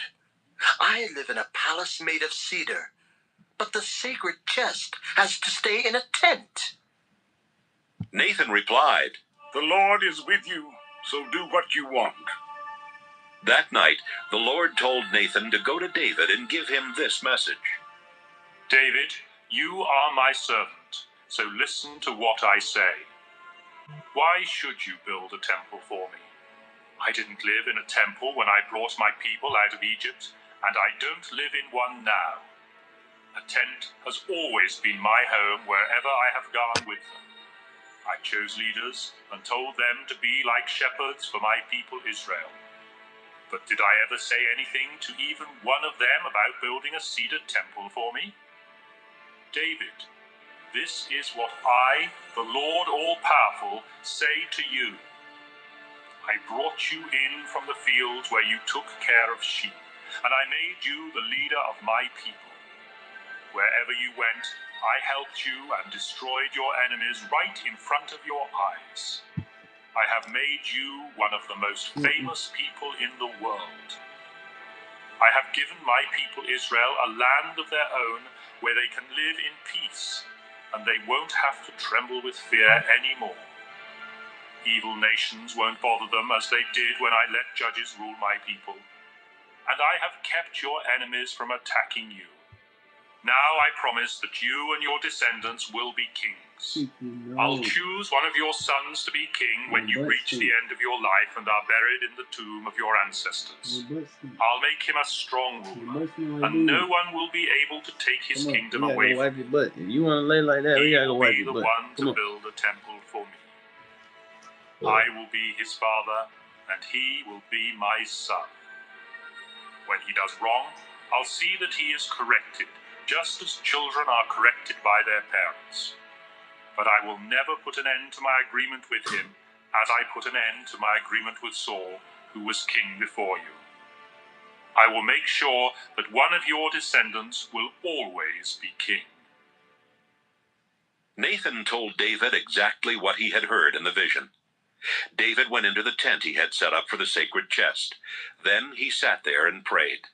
Lord all-powerful, my family and I don't deserve what you have already done for us, and yet you have promised to do even more. Is this the way you usually treat people? I am your servant, and you know my thoughts, so there is nothing more that I need to say. You have done this wonderful thing, and you have let me know about it because you wanted to keep your promise. Lord all-powerful, you are greater than all others. No one is like you, and you alone are God. Everything we have heard about you is true, and there is no other nation on earth like Israel, the nation you rescued from slavery in Egypt to be your own. You became famous by using great and wonderful miracles to force other nations and their gods out of your land, so your people could live here. You have chosen Israel to be your people forever, and you have become their God. And now, Lord God, please do what you have promised me and my descendants. Then you will be famous forever, and everyone will say, "The Lord God all-powerful rules Israel, and David's descendants are his chosen kings." After all, you really are Israel's God, the Lord all-powerful. You've told me that you will let my descendants be kings. That's why I have the courage to pray to you like this, even though I am only your servant. Lord all-powerful, you are God. You have promised me some very good things, and you can be trusted to do what you promise. Please bless my descendants, and let them always be your chosen kings. You have already promised, and I'm sure that you will bless my family forever. 2 Samuel, chapter 8. Later, David attacked and badly defeated the Philistines. Israel was now free from their control. David also defeated the Moabites. Then he made their soldiers lie down on the ground, and he measured them off with a rope. He would measure off 2 lengths of the rope and have those men killed. Then he would measure off 1 length and let those men live. The people of Moab had to accept David as their ruler and pay taxes to him. David set out for the Euphrates River to build a monument there. On his way, he defeated the king of Zobah, whose name was Hadadezer, the son of Rehob. In the battle, David captured 1,700 cavalry and 20,000 foot soldiers. He also captured war chariots, but he destroyed all but 100 of them. When troops from the Aramean kingdom of Damascus came to help Hadadezer, David killed 20,000 of them. He left some of his soldiers in Damascus, and the Arameans had to accept David as their ruler and pay taxes to him. Everywhere David went, the Lord helped him win battles. Hadadezer's officers had carried their arrows in gold cases hung over their shoulders, but David took these cases and brought them to Jerusalem. He also took a lot of bronze from the cities of Beta and Berothai, which had belonged to Hadadezer. King Toi of Hamath and King Hadadezer had been enemies. So when Toi heard that David had attacked and defeated Hadadezer's whole army, he sent his son Joram to praise and congratulate David. Joram also brought him gifts made of silver, gold, and bronze. David gave these to the Lord just as he had done with the silver and gold that he had captured from Edom, Moab, Ammon, Philistia, and from King Hadadezer of Zobah. David fought the Edomite army in Salt Valley and killed 18,000 of their soldiers. When he returned, he built a monument. David left soldiers all through Edom, and the people of Edom had to accept him as their ruler. Wherever David went, the Lord helped him. David ruled all Israel with fairness and justice. Joab, the son of Zeruiah, was the commander-in-chief of the army. Jehoshaphat, the son of Ahilud, kept the government records. Zadok, the son of Ahitub, and Abiathar, the son of Ahimelech, were the priests. Sariah was the secretary. Benaiah, the son of Jehoiada, was the commander of David's bodyguard. David's sons were priests. 2 Samuel, chapter 9. One day David thought, I wonder if any of Saul's family are still alive. If they are, I will be kind to them, because I made a promise to Jonathan. David called in Ziba, one of the servants of Saul's family. David said, So you are Ziba? Yes, Your Majesty, I am. David asked, Are any of Saul's family still alive? If there are, I want to be kind to them. Ziba answered, One of Jonathan's sons is still alive, but he can't walk. Where is he? David asked. Ziba replied, He lives in Lo-debar with Machir, the son of Amiel. David sent some servants to bring Jonathan's son from Lo-debar. His name was Mephibosheth, and he was the grandson of Saul. He came to David and knelt down. David asked, Are you Mephibosheth? Yes, I am, Your Majesty. David said, Don't be afraid. I'll be kind to you because Jonathan was your father. I'm going to give you back the land that belonged to your grandfather Saul. Besides that, you will always eat with me at my table. Mephibosheth knelt down again and said, Why should you care about me? I'm worth no more than a dead dog. David called in Ziba, Saul's chief servant, and told him, Since Mephibosheth is Saul's grandson, I've given him back everything that belonged to your master Saul and his family. You and your 15 sons and 20 servants will work for Mephibosheth. You will farm his land and bring in his crops, so that Saul's family and servants will have food. But Mephibosheth will always eat with me at my table. Ziba replied, Your Majesty, I will do exactly what you tell me to do.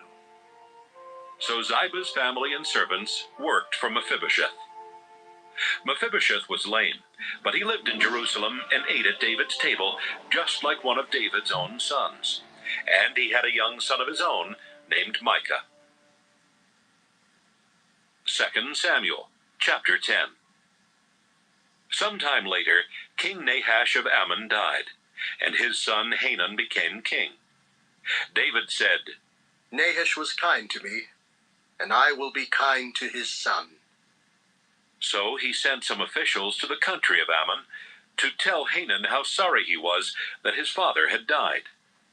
But Hanun's officials told him, Do you really believe David is honoring your father by sending these people to comfort you? He probably sent them to spy on our city so he can destroy it. Hanun arrested David's officials and had their beards shaved off on one side of their faces. He had their robes cut off just below the waist, and then he sent them away. They were terribly ashamed. When David found out what had happened to his officials, he sent a message and told them, Stay in Jericho until your beards grow back. Then you can come home. The Ammonites realized that they had made David very angry, so they hired more foreign soldiers. 20,000 of them were foot soldiers from the Aramean cities of Beth-rehob and Zobah. 1,000 were from the king of Maacah, and 12,000 were from the region of Tob. David heard what they had done, and he sent out Joab with all of his well-trained soldiers. The Ammonite troops came out and got ready to fight in front of the gate to their city. The Arameans from Zobah and Rehob and the soldiers from Tob and Maacah formed a separate group in the nearby fields. Joab saw that he had to fight in front and behind at the same time, and he picked some of the best Israelite soldiers to fight the Arameans. He put his brother Abishai in command of the rest of the army and had them fight the Ammonites. Joab told his brother, "If the Arameans are too much for me to handle, you can come and help me. If the Ammonites are too strong for you, I'll come and help you. Be brave and fight hard to protect our people and the cities of our God. I pray that the Lord will do whatever pleases him." Joab and his soldiers attacked the Arameans, and the Arameans ran from them. When the Ammonite soldiers saw that the Arameans had run away, they ran from Abishai's soldiers and went back into their own city. Joab stopped fighting the Ammonites and returned to Jerusalem. The Arameans realized they had lost the battle, so they brought all their troops together again. Hadadezer sent messengers to call in the Arameans who were on the other side of the Euphrates River. Then Shobak, the commander of Hadadezer's army, led them to the town of Helam. David found out what the Arameans were doing, and he brought Israel's whole army together. They crossed the Jordan River and went to Helam, where the Arameans were ready to meet them. The Arameans attacked, but then they ran from Israel. David killed 700 chariot drivers and 40,000 cavalry. He also killed Shobak, their commander. When the kings who had been under Hadadezer's rule saw that Israel had beaten them, they made peace with Israel and accepted David as their ruler. The Arameans were afraid to help Ammon anymore. 2 Samuel, chapter 11. It was now spring, the time when kings go to war. David sent out the whole Israelite army under the command of Joab and his officers. They destroyed the Ammonite army and surrounded the capital city of Rabbah, but David stayed in Jerusalem. Late one afternoon, David got up from a nap and was walking around on the flat roof of his palace. A beautiful young woman was down below in her courtyard, bathing as her religion required. David happened to see her, and he sent one of his servants to find out who she was. The servant came back and told David, "Her name is Bathsheba. She is the daughter of Eliam, and she is the wife of Uriah the Hittite." David sent some messengers to bring her to his palace. She came to him, and he slept with her. Then she returned home. But later, when she found out that she was going to have a baby, she sent someone to David with this message. "I'm pregnant." David sent a message to Joab. "Send Uriah the Hittite to me." Joab sent Uriah to David's palace, and David asked him, "Is Joab well? How is the army doing? And how about the war?" Then David told Uriah, "Go home and clean up." Uriah left the king's palace, and David had dinner sent to Uriah's house. But Uriah didn't go home. Instead, he slept outside the entrance to the royal palace, where the king's guards slept. Someone told David that Uriah had not gone home. So the next morning, David asked him, "Why didn't you go home? Haven't you been away for a long time?" Uriah answered, "The sacred chest and the armies of Israel and Judah are camping out somewhere in the fields, with our commander Joab and his officers and troops. Do you really think I would go home to eat and drink and sleep with my wife? I swear by your life that I would not." Then David said, "Stay here in Jerusalem today, and I will send you back tomorrow." Uriah stayed in Jerusalem that day. Then the next day, David invited him for dinner. Uriah ate with David and drank so much that he got drunk, but he still did not go home. He went out and slept on his mat near the palace guards. Early the next morning, David wrote a letter and told Uriah to deliver it to Joab. The letter said, "Put Uriah on the front line where the fighting is the worst. Then pull the troops back from him so that he will be wounded and die." Joab had been carefully watching the city of Rabbah, and he put Uriah in a place where he knew there were some of the enemy's best soldiers. When the men of the city came out, they fought and killed some of David's soldiers. Uriah the Hittite was one of them. Joab sent a messenger to tell David everything that was happening in the war. He gave the messenger these orders. When you finish telling the king everything that has happened, he may get angry and ask, "Why did you go so near the city to fight? Didn't you know they would shoot arrows from the wall? Don't you know how Abimelech, the son of Gideon, was killed at Thebes? Didn't a woman kill him by dropping a large rock from the top of the city wall? Why did you go so close to the city walls?" Then you tell him, "One of your soldiers who was killed was Uriah the Hittite." The messenger went to David and reported everything Joab had told him.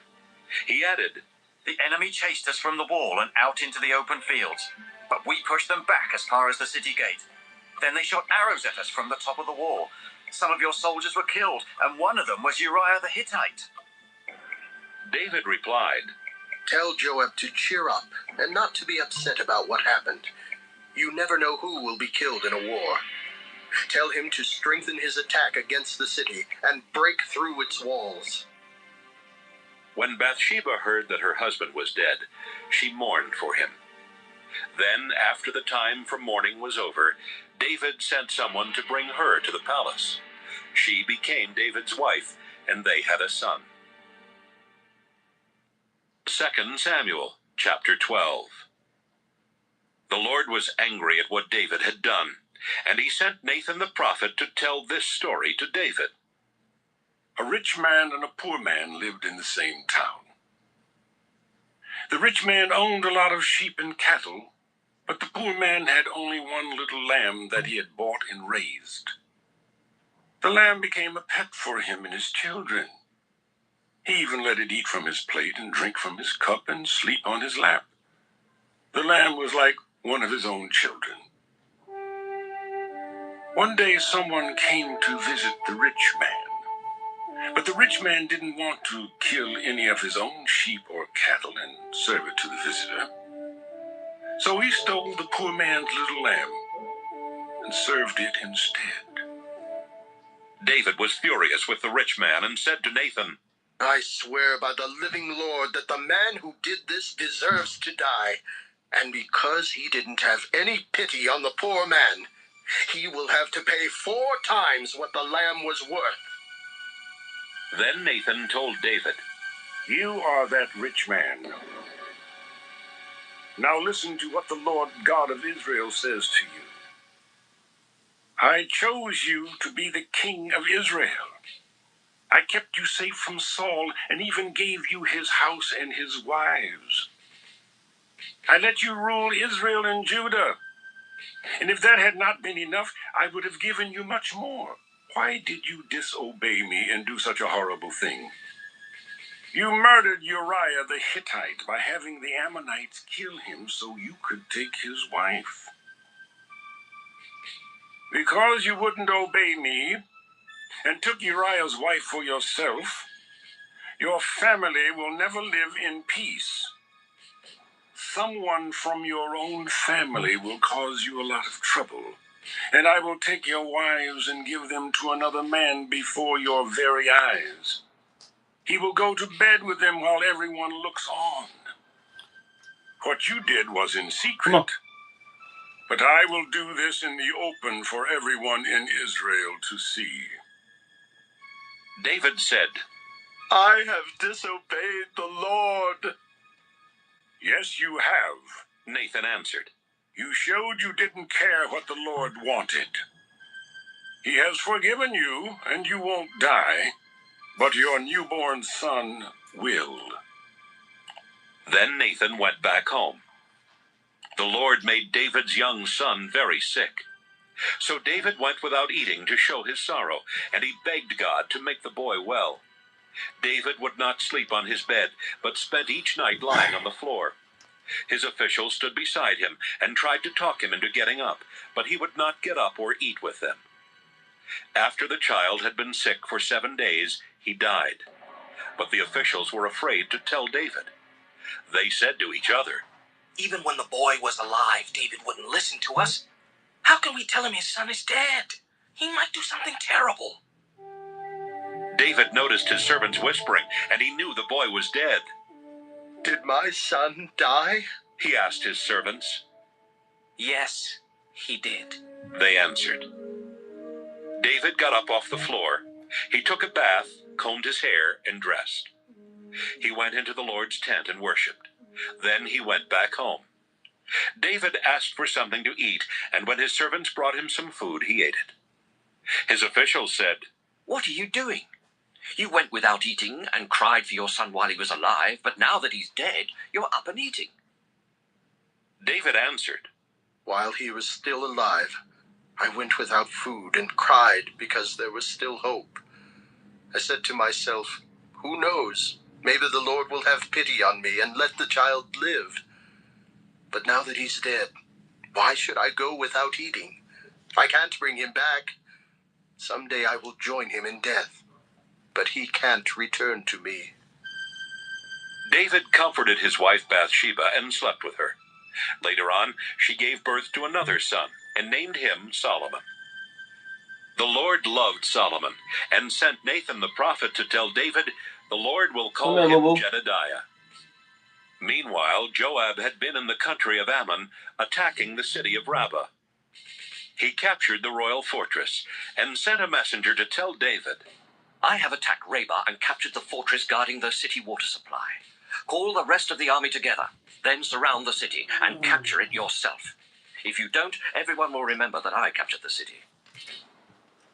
David called the rest of the army together and attacked Rabbah. He captured the city and took the crown from the statue of their god Milcom. The crown was made of 75 pounds of gold, and there was a valuable jewel on it. David put the jewel on his own crown. He also carried off everything else of value. David made the people of Rabbah tear down the city walls with iron picks and axes, and then he put them to work making bricks.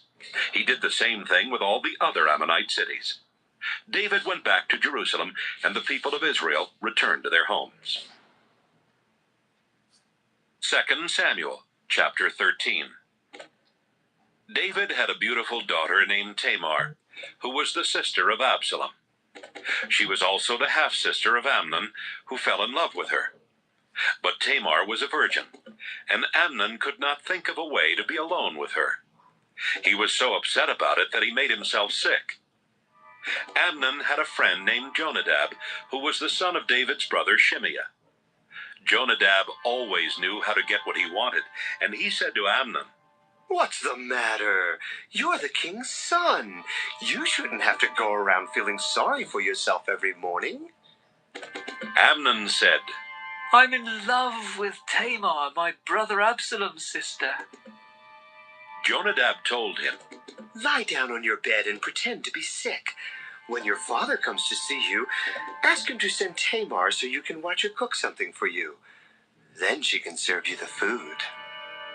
So Amnon went to bed and pretended to be sick. When the king came to see him, Amnon said, Please, ask Tamar to come over. She can make some special bread while I watch, and then she can serve me the bread.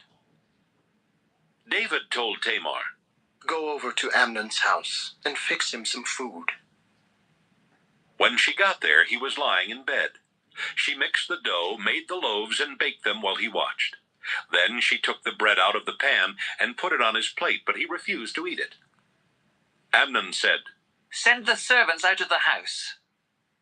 After they had gone, he said to Tamar, Serve the food in my bedroom.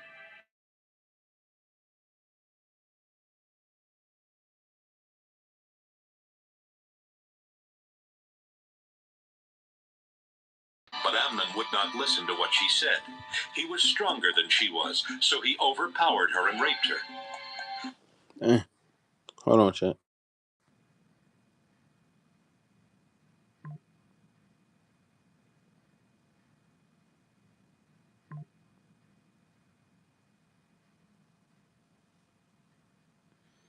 Whatever.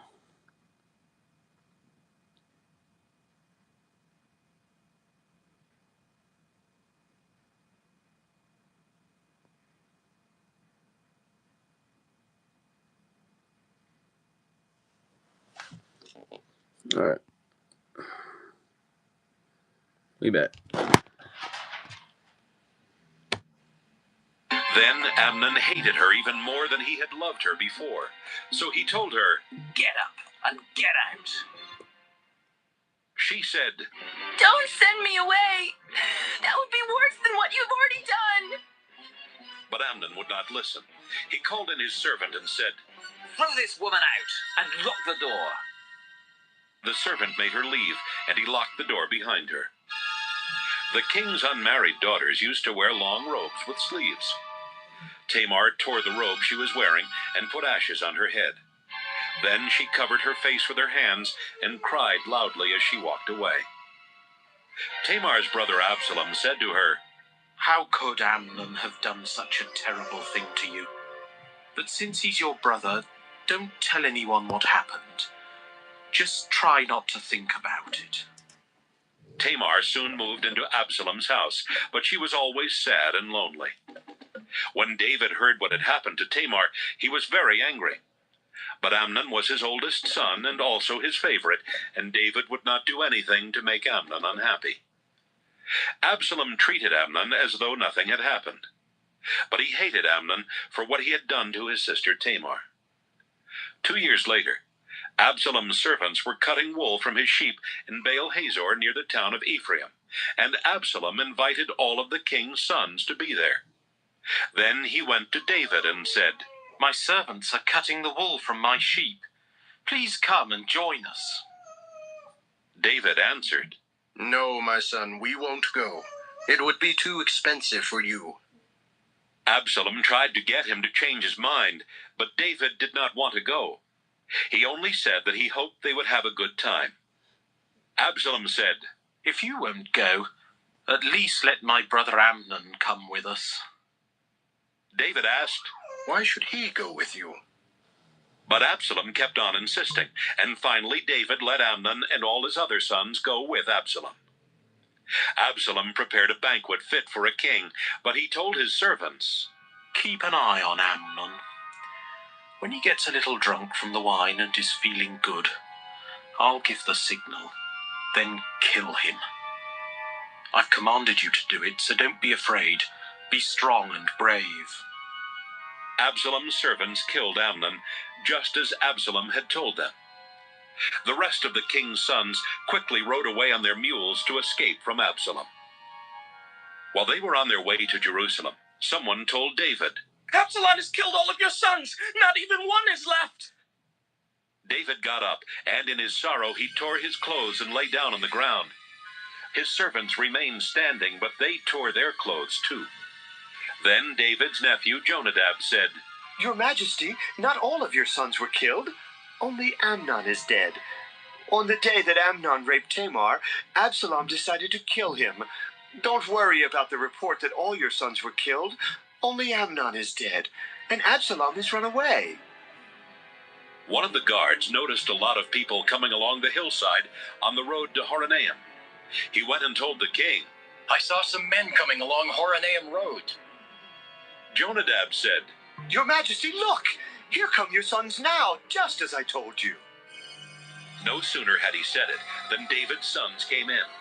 They were weeping out loud, and David and all his officials cried just as loudly. David was sad for a long time because Amnon was dead. Absalom had run away to Geshur, where he stayed for 3 years with King Talmai, the son of Ammihud. David still felt so sad over the loss of Amnon that he wanted to take his army there and capture Absalom. 2 Samuel, chapter 14. Joab knew that David couldn't stop thinking about Absalom, and he sent someone to bring in the wise woman who lived in Tekoa. Joab told her, Put on funeral clothes, and don't use any makeup. Go to the king and pretend you have spent a long time mourning the death of a loved one. Then he told her what to say. The woman from Tekoa went to David. She bowed very low and said, Your Majesty, please help me. David asked, What's the matter? She replied, My husband is dead, and I'm a widow. I had 2 sons, but they got into a fight out in the field where there was no one to pull them apart, and one of them killed the other. Now all of my relatives have come to me and said, Hand over your son. We're going to put him to death for killing his brother. But what they really want is to get rid of him so they can take over our land. Please don't let them put out my only flame of hope. There won't be anyone left on this earth to carry on my husband's name. Go on home. David told her. I'll take care of this matter for you. The woman said, I hope your decision doesn't cause any problems for you. But if it does, you can blame me. He said, If anyone gives you any trouble, bring them to me, and it won't happen again. Please. She replied, Swear by the Lord your God that no one will be allowed to kill my son. He said, I swear by the living Lord that no one will touch even a hair on his head. Then she asked, Your Majesty, may I say something? Yes, he answered. The woman said, Haven't you been hurting God's people? Your own son had to leave the country, and when you judged in my favor, it was the same as admitting that you should have let him come back. We each must die and disappear like water poured out on the ground. But God doesn't take our lives. Instead, he figures out ways of bringing us back when we run away. Your Majesty, I came here to tell you about my problem, because I was afraid of what someone might do to me. I decided to come to you because I thought you could help. In fact, I knew that you would listen and save my son and me from those who want to take the land that God gave us. I can rest easy now that you have given your decision. You know the difference between right and wrong just like an angel of God. And I pray that the Lord your God will be with you. Then David said to the woman, Now I'm going to ask you a question, and don't try to hide the truth. The woman replied, Please go ahead, Your Majesty. David asked, Did Joab put you up to this? The woman answered, Your Majesty, I swear by your life that no one can hide the truth from you. Yes, Joab did tell me what to say, but only to show you the other side of this problem. You must be as wise as the angel of God to know everything that goes on in this country. David turned to Joab and said, It seems that I have already given my decision. Go, and bring Absalom back. Joab bowed very low and said, Your Majesty, I thank you for giving your permission. It shows that you approve of me. Joab went to Geshur to get Absalom. But when they came back to Jerusalem, David told Joab, I don't want to see my son Absalom. Tell him to stay away from me. So Absalom went to his own house without seeing his father. No one in all Israel was as handsome and well-built as Absalom. He got his hair cut once a year, and when the hair was weighed, it came to about 5 pounds. Absalom had 3 sons. He also had a daughter named Tamar, who grew up to be very beautiful. Absalom lived in Jerusalem for 2 years without seeing his father. He wanted Joab to talk to David for him. So one day he sent a message asking Joab to come over, but Joab refused. Absalom sent another message, but Joab still refused. Finally, Absalom told his servants, Joab's barley field is right next to mine. Go set it on fire. And they did.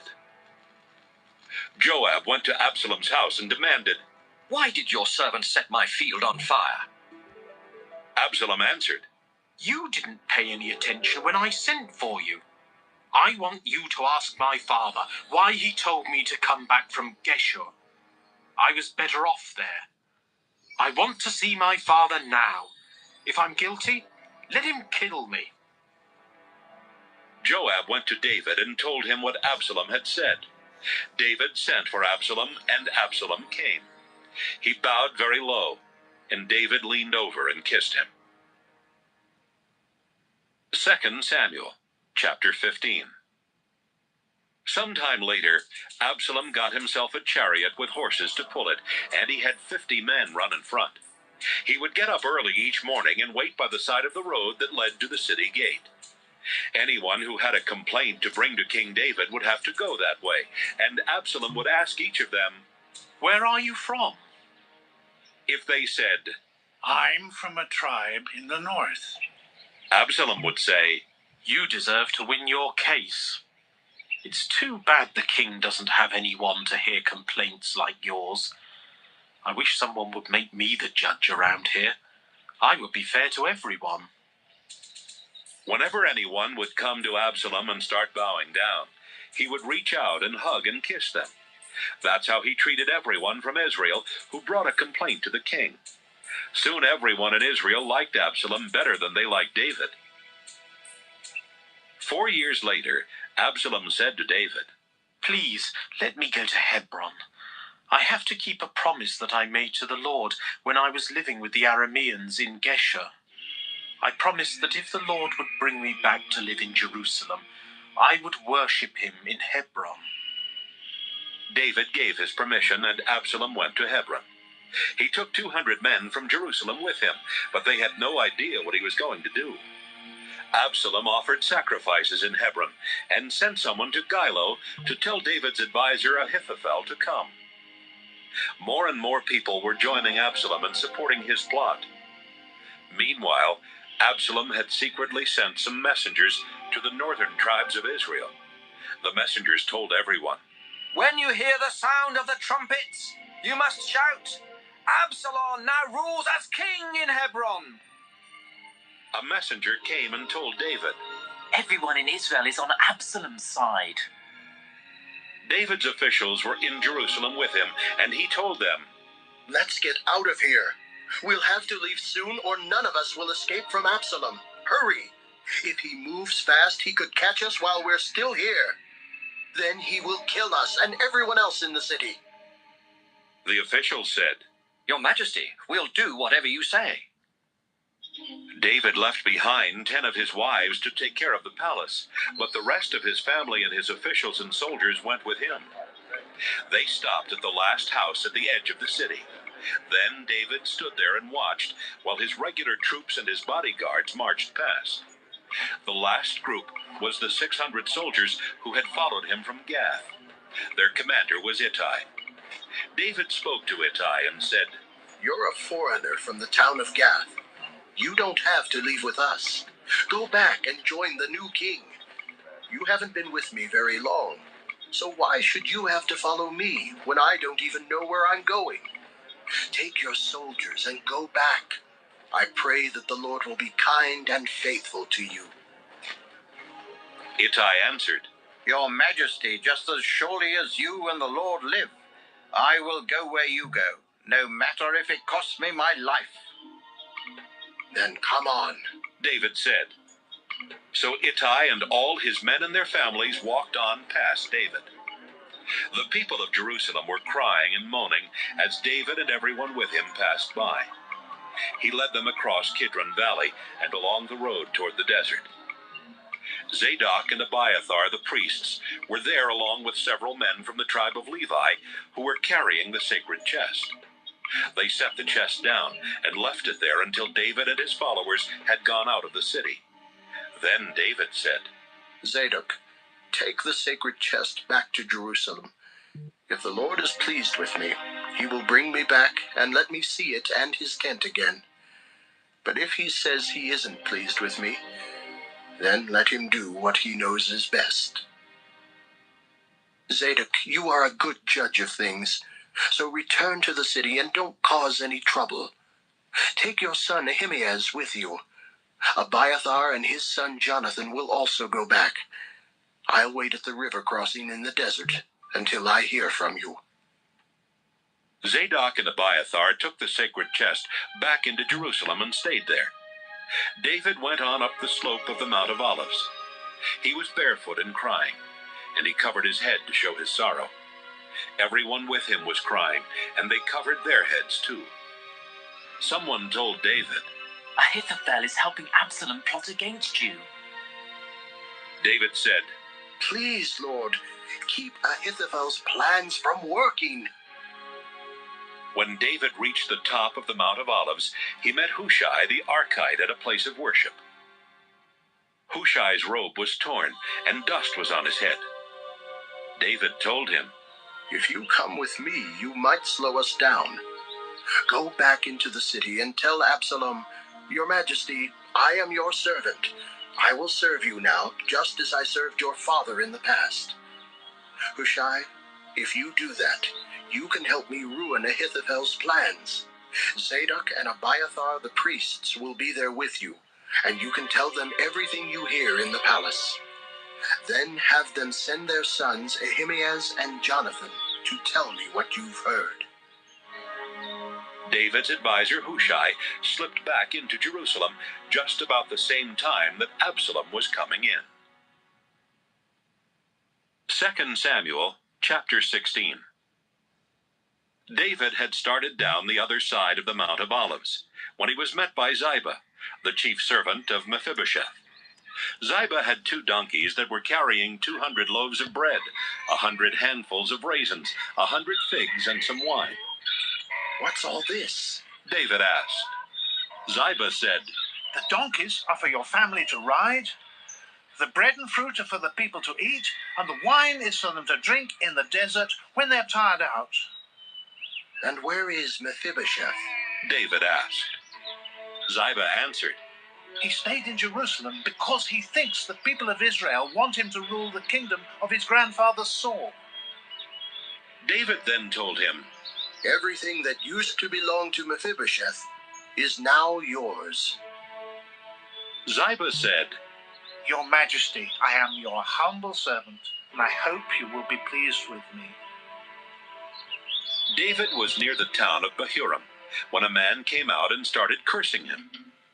The man was Shimei, the son of Gera, and he was one of Saul's distant relatives. He threw stones at David and his soldiers, and at everyone else, including the bodyguards who walked on each side of David.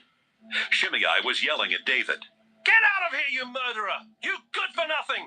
The Lord is paying you back for killing so many in Saul's family. You stole his kingdom, but now the Lord has given it to your son Absalom. You're a murderer, and that's why you're in such big trouble.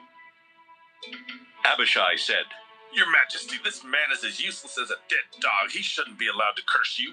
Let me go over and chop off his head. David replied, What will I ever do with you and your brother Joab? If Shimei is cursing me because the Lord has told him to, then who are you to tell him to stop? Then David said to Abishai and all his soldiers, My own son is trying to kill me. Why shouldn't this man from the tribe of Benjamin want me dead even more? Let him curse all he wants. Maybe the Lord did tell him to curse me. But if the Lord hears these curses and sees the trouble I'm in, maybe he will have pity on me instead. David and the others went on down the road. Shimei went along the hillside by the road, cursing and throwing rocks and dirt at them. When David and those with him came to the Jordan River, they were tired out. But after they rested, they felt much better. By this time, Absalom, Ahithophel, and the others had reached Jerusalem. David's friend Hushai came to Absalom and said, Long live the king! Long live the king! But Absalom asked Hushai, Is this how you show loyalty to your friend David? Why didn't you go with him? Hushai answered, The Lord and the people of Israel have chosen you to be king. I can't leave. I have to stay and serve the one they've chosen. Besides, it seems right for me to serve you, just as I served your father. Absalom turned to Ahithophel and said, Give us your advice. What should we do? Ahithophel answered, Some of your father's wives were left here to take care of the palace. You should have sex with them. Then everyone will find out that you have publicly disgraced your father. This will make you and your followers even more powerful. Absalom had set up a tent on the flat roof of the palace, and everyone watched as he went into the tent with his father's wives. Ahithophel gave such good advice in those days that both Absalom and David thought it had come straight from God. 2 Samuel chapter 17.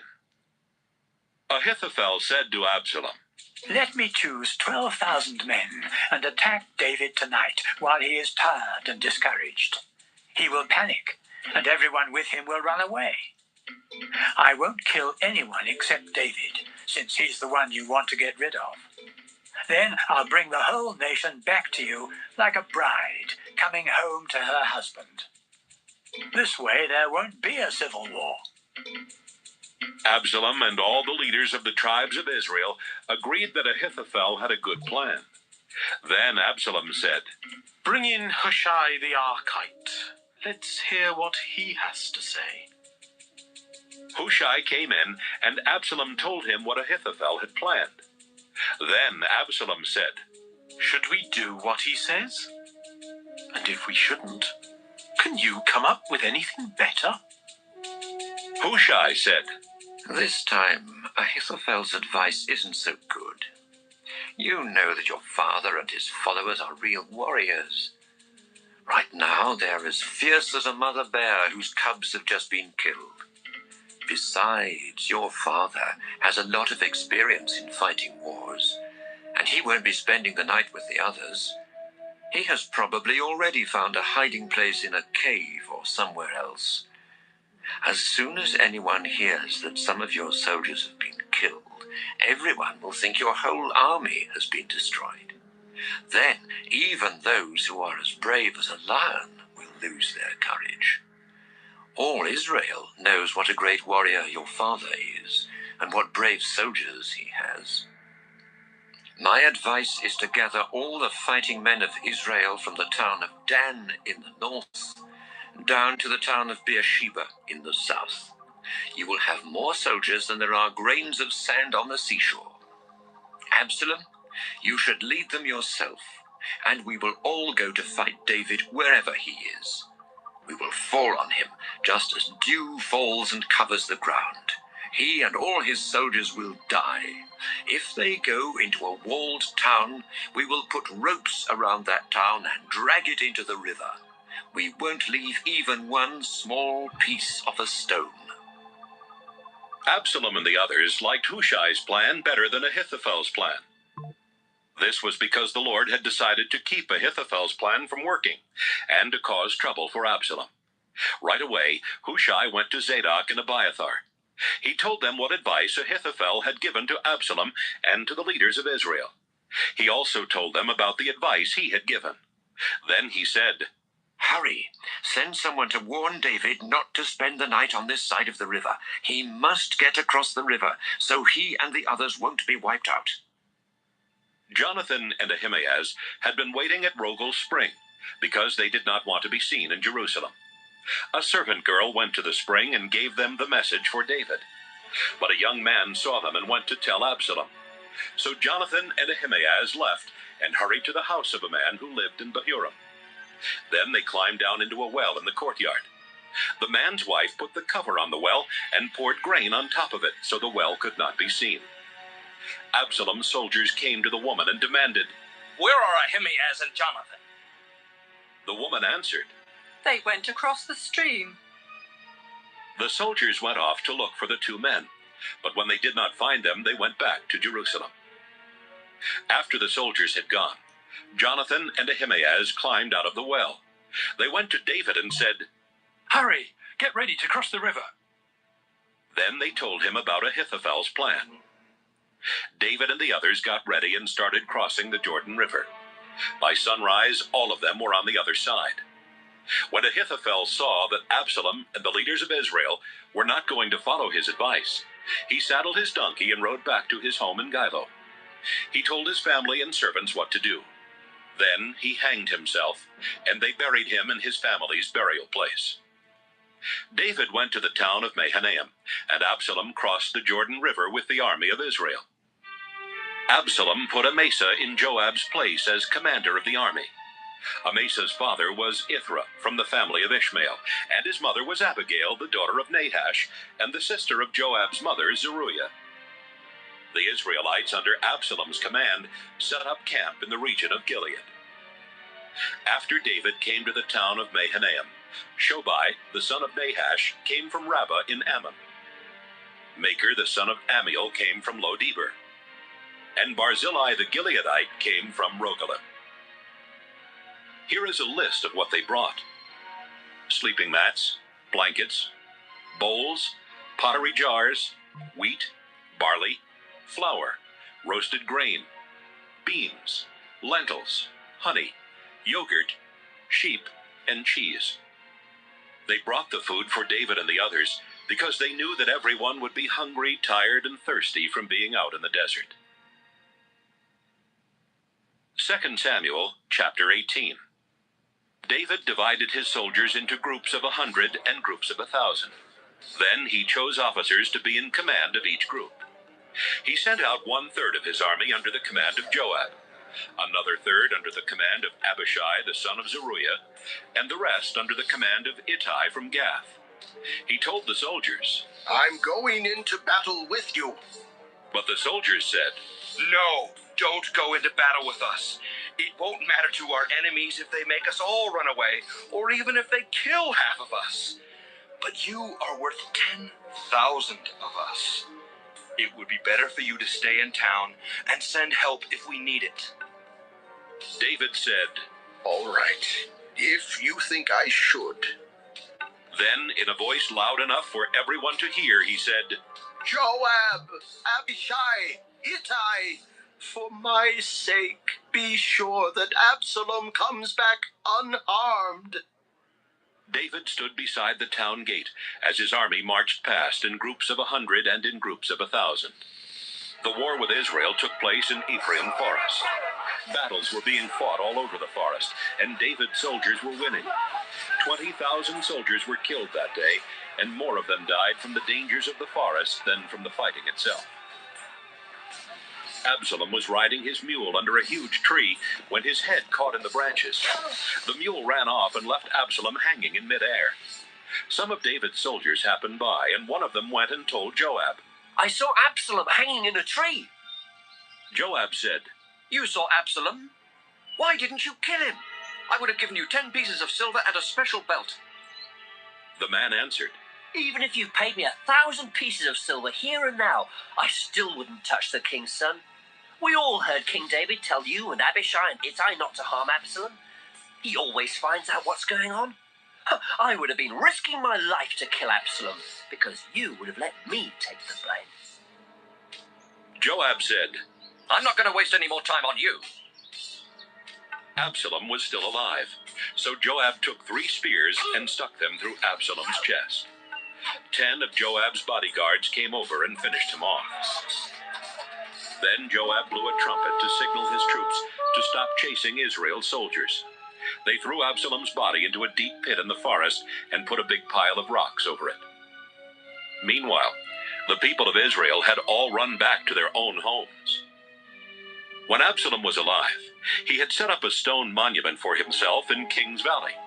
He explained, I don't have any sons to keep my name alive. He called it Absalom's Monument, and that is the name it still has today. Ahimaaz, the son of Zadok, said, Joab, let me run and tell King David that the Lord has rescued him from his enemies. Joab answered, You're not the one to tell the king that his son is dead. You can take him a message some other time, but not today. Someone from Ethiopia was standing there, and Joab told him, Go and tell the king what you have seen. The man knelt down in front of Joab and then got up and started running. Ahimaaz spoke to Joab again. No matter what happens, I still want to run. And besides, the Ethiopian has already left. Joab said, Why should you run? You won't get a reward for the news you have. I'll run no matter what, Ahimaaz insisted. All right then, run, Joab said. Ahimaaz took the road through the Jordan Valley and outran the Ethiopian. Meanwhile, David was sitting between the inner and outer gates in the city wall. One of his soldiers was watching from the roof of the gate tower. He saw a man running toward the town and shouted down to tell David. David answered, "If he's alone, he must have some news." The runner was getting closer when the soldier saw someone else running. He shouted down to the gate. Look! There's another runner! David said, "He must have some news too." The soldier on the roof shouted, The first one runs just like Ahimaaz, the son of Zadok. This time David said, "He's a good man. He must have some good news." Ahimaaz called out, We won! We won! Then he bowed low to David and said, Your Majesty, praise the Lord your God. He has given you victory over your enemies. "Is my son Absalom all right?" David asked. Ahimaaz said, When Joab sent your personal servant and me, I saw a noisy crowd, but I didn't know what it was all about. David told him, "Stand over there and wait." Ahimaaz went over and stood there. The Ethiopian came and said, Your Majesty, today I have good news. The Lord has rescued you from all your enemies. "Is my son Absalom all right?" David asked. The Ethiopian replied, I wish that all your Majesty's enemies and everyone who tries to harm you would end up like him. David started trembling.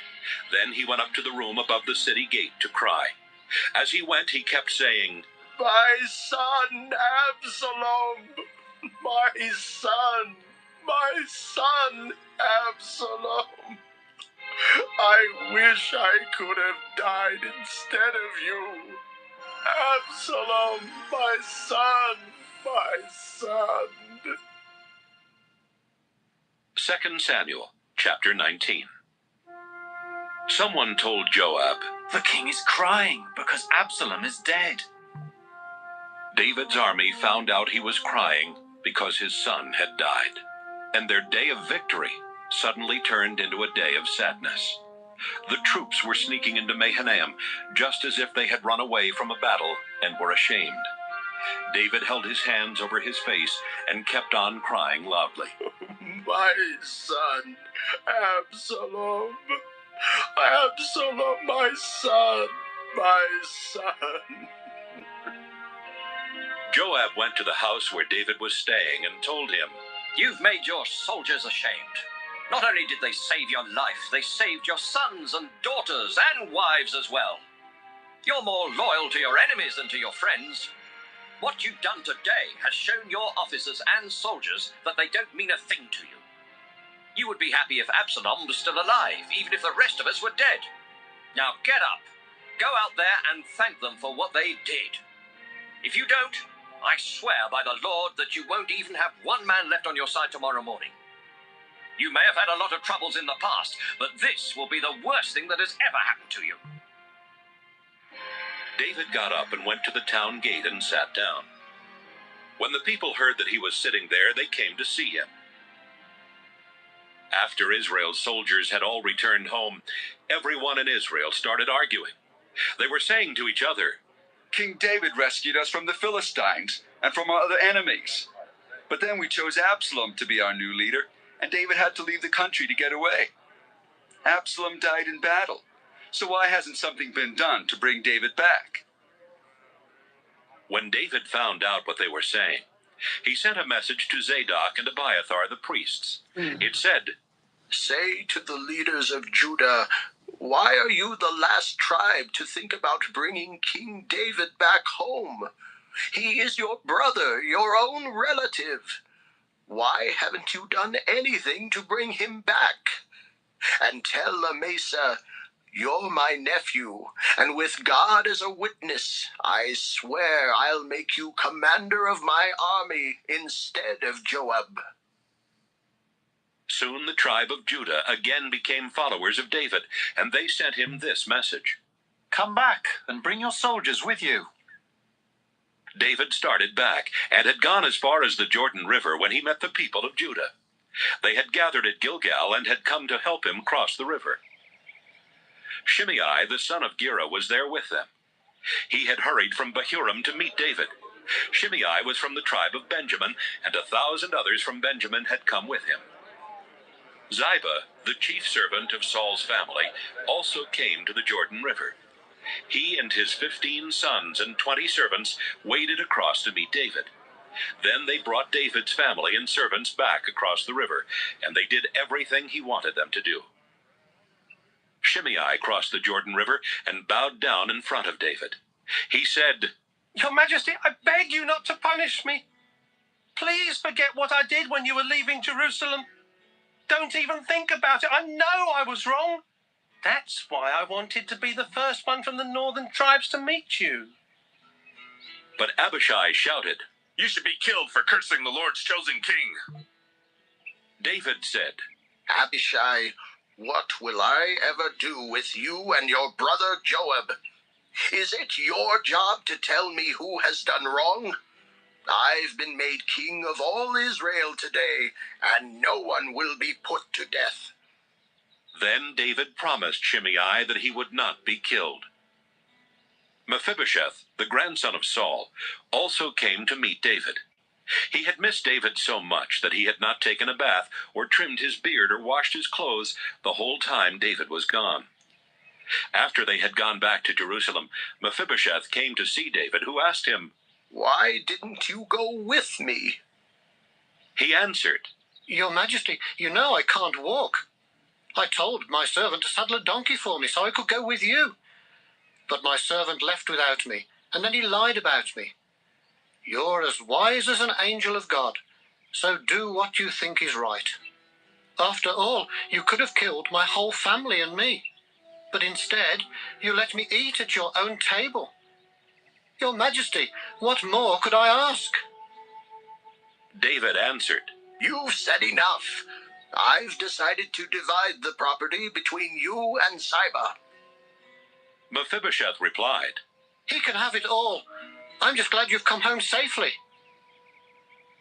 Barzillai came from Rogelim in Gilead to meet David at the Jordan River and go across with him. Barzillai was 80 years old. He was very rich and had sent food to David in Mahanaim. David said to him, Cross the river and go to Jerusalem with me. I will take care of you. Barzillai answered, Your Majesty, why should I go to Jerusalem? I don't have much longer to live. I'm already 80 years old, and my body is almost numb. I can't taste my food or hear the sound of singing, and I would be nothing but a burden.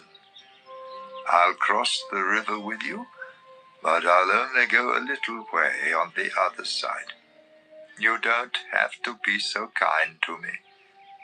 Just let me return to my hometown, where I can someday be buried near my father and mother. My servant Kimham can go with you, and you can treat him as your own. David said, I'll take Kimham with me, and whatever you ask me to do for him, I'll do. And if there's anything else you want, I'll also do that. David's soldiers went on across the river, while he stayed behind to tell Barzillai goodbye and to wish him well. Barzillai returned home, but Kimham crossed the river with David. All of Judah's army and half of Israel's army were there to help David cross the river. The soldiers from Israel came to him and said, Why did our relatives from Judah sneak you and your family and your soldiers across the Jordan? The people of Judah answered, Why are you so angry? We are the king's relatives. He didn't give us any food, and we didn't take anything for ourselves. Those from Israel said, King David belongs to us 10 times more than he belongs to you. Why didn't you think we were good enough to help you? After all, we were the first ones to think of bringing him back. The people of Judah spoke more harshly than the people of Israel. 2 Samuel, chapter 20. A troublemaker from the tribe of Benjamin was there. His name was Sheba, the son of Bichri, and he blew a trumpet to get everyone's attention. Then he said, People of Israel, David the son of Jesse doesn't belong to us. Let's go home. So they stopped following David and went off with Sheba. But the people of Judah stayed close to David all the way from the Jordan to Jerusalem. David had left 10 of his wives in Jerusalem to take care of his palace. But when he came back, he had them taken to another house, and he placed soldiers there to guard them. He gave them whatever they needed, but he never slept with any of them again. They had to live there for the rest of their lives as if they were widows. David said to Amasa, 3 days from now, I want you and all of Judah's army to be here. Amasa started bringing the army together, but it was taking him more than 3 days. So David said to Abishai, Sheba will hurt us more than Absalom ever did. Take my best soldiers and go after him. We don't want him to take over any walled cities and get away from us. Abishai left Jerusalem to try and capture Sheba. He took along Joab and his soldiers, as well as David's bodyguard and best troops. They had gone as far as the big rock at Gibeon when Amasa caught up with them. Joab had a dagger strapped around his waist over his military uniform, but it fell out as he started toward Amasa. Joab said, Amasa, my cousin, how are you? Then Joab took a hold of Amasa's beard with his right hand, so that he could greet him with a kiss. Amasa did not see the dagger in Joab's other hand. Joab stuck it in Amasa's stomach, and his inside spilled out on the ground. Joab only struck him once, but Amasa was dying. Joab and his brother Abishai went off to chase Sheba. One of Joab's soldiers stood by Amasa and shouted, If any of you like Joab, and if you are for David, then follow Joab. Amasa was still rolling in his own blood in the middle of the road. The soldier who had shouted noticed that everyone who passed by would stop, so he dragged Amasa off the road and covered him with a blanket. After this, no one else stopped. They all walked straight past him on their way to help Joab capture Sheba. Sheba had gone through all of the tribes of Israel when he came to the town of Abel-Beth-Maachah. All of his best soldiers met him there and followed him into the town. Joab and his troops came and surrounded Abel, so that no one could go in or come out. They made a dirt ramp up to the town wall, and then started to use a battering ram to knock the wall down. A wise woman shouted from the top of the wall, Listen to me! Listen to me! I have to talk to Joab. Tell him to come here. When he came, the woman said, Are you Joab? Yes, I am, he answered. She said, Please listen to what I have to say. All right, he said. I'll listen. She said, Long ago, people used to say, if you want good advice, go to the town of Abel to get it. The answers they got here were all that was needed to settle any problem. We are Israelites, and we want peace. You can trust us. Why are you trying to destroy a town that's like a mother in Israel? Why do you want to wipe out the Lord's people? Joab answered, No, I'm not trying to wipe you out or destroy your town. That's not it at all. There's a man in your town from the hill country of Ephraim. His name is Sheba, and he is the leader of a rebellion against King David. Turn him over to me, and we will leave your town alone. The woman told Joab, We will throw his head over the wall. She went to the people of the town and talked them into doing it. They cut off Sheba's head and threw it to Joab. Joab blew a signal on his trumpet, and the soldiers returned to their homes. Joab went back to David in Jerusalem. Joab was the commander of Israel's entire army. Benaiah, the son of Jehoiada, was in command of David's bodyguard. Adoram was in charge of the slave labor force. Jehoshaphat, the son of Ahilud, kept government records. Sheva was the secretary. Zadok and Abiathar were the priests. Ira from Jair was David's priest. 2 Samuel chapter 21. While David was king, There were 3 years in a row when the nation of Israel could not grow enough food. So David asked the Lord for help, and the Lord answered, Saul and his family are guilty of murder, because he had the Gibeonites killed. The Gibeonites were not Israelites. They were descendants of the Amorites. The people of Israel had promised not to kill them, but Saul had tried to kill them because he wanted Israel and Judah to control all the land. David had the Gibeonites come, and he talked with them. He said, "What can I do to make up for what Saul did, so that you'll ask the Lord to be kind to his people again?" The Gibeonites answered, Silver and gold from Saul and his family are not enough. On the other hand, we don't have the right to put any Israelite to death. David said, "I'll do whatever you ask." They replied, Saul tried to kill all our people so that none of us would be left in the land of Israel. Give us 7 of his descendants. We will hang these men near the place where the Lord is worshipped in Gibeah, the hometown of Saul, the Lord's chosen king. "I'll give them to you," David said. David had made a promise to Jonathan with the Lord as his witness, so he spared Jonathan's son Mephibosheth, the grandson of Saul. But Saul and Rizpah, the daughter of Aiah, had 2 sons named Armoni and Mephibosheth. Saul's daughter Merab had 5 sons, whose father was Adriel, the son of Barzillai from Meholah.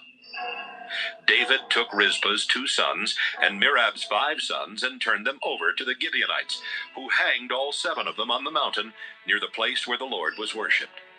This happened right at the beginning of the barley harvest. Rizpah spread out some sackcloth on a nearby rock. She wouldn't let the birds land on the bodies during the day, and she kept the wild animals away at night. She stayed there from the beginning of the harvest until it started to rain. Earlier, the Philistines had killed Saul and Jonathan on Mount Gilboa, and had hung their bodies in the town square at Bethshan. The people of Jabesh and Gilead had secretly taken the bodies away. But David found out what Saul's wife Rizpah had done, and he went to the leaders of Jabesh to get the bones of Saul and his son Jonathan. David had their bones taken to the land of Benjamin and buried in a side room in Saul's family burial place. Then he gave orders for the bones of the men who had been hanged to be buried there. It was done, and God answered prayers to bless the land. One time, David got very tired when he and his soldiers were fighting the Philistines. One of the Philistine warriors was Ishbi-Benob, who was a descendant of the Rapha, and he tried to kill David. Ishbi-Benob was armed with a new sword, and his bronze spearhead alone weighed 7.5 pounds. But Abishai came to the rescue and killed the Philistine. David's soldiers told him, "We can't let you risk your life in battle anymore. You give light to our nation, and we want that flame to keep burning." There was another battle with the Philistines at Gob, where Sibbecai from Husha killed a descendant of the Rapha named Saph. There was still another battle with the Philistines at Gob. A soldier named Elhanan killed Goliath from Gath, whose spear shaft was like a weaver's beam. Elhanan's father was Jari from Bethlehem. There was another war, this time in Gath. One of the enemy soldiers was a descendant of the Rapha. He was as big as a giant and had 6 fingers on each hand and 6 toes on each foot. But when he made fun of Israel, David's nephew Jonathan killed him. Jonathan was the son of David's brother Shimei. David and his soldiers killed these 4 men who were descendants of the Rapha from Gath. 2 Samuel chapter 22. David sang a song to the Lord after the Lord had rescued him from his enemies, especially Saul. These are the words to David's song. Our Lord and our God, you are my mighty rock, my fortress, my protector. You are the rock where I am safe. You are my shield, my powerful weapon, and my place of shelter. You rescue me and keep me from being hurt. I praise you, our Lord. I prayed to you, and you rescued me from my enemies.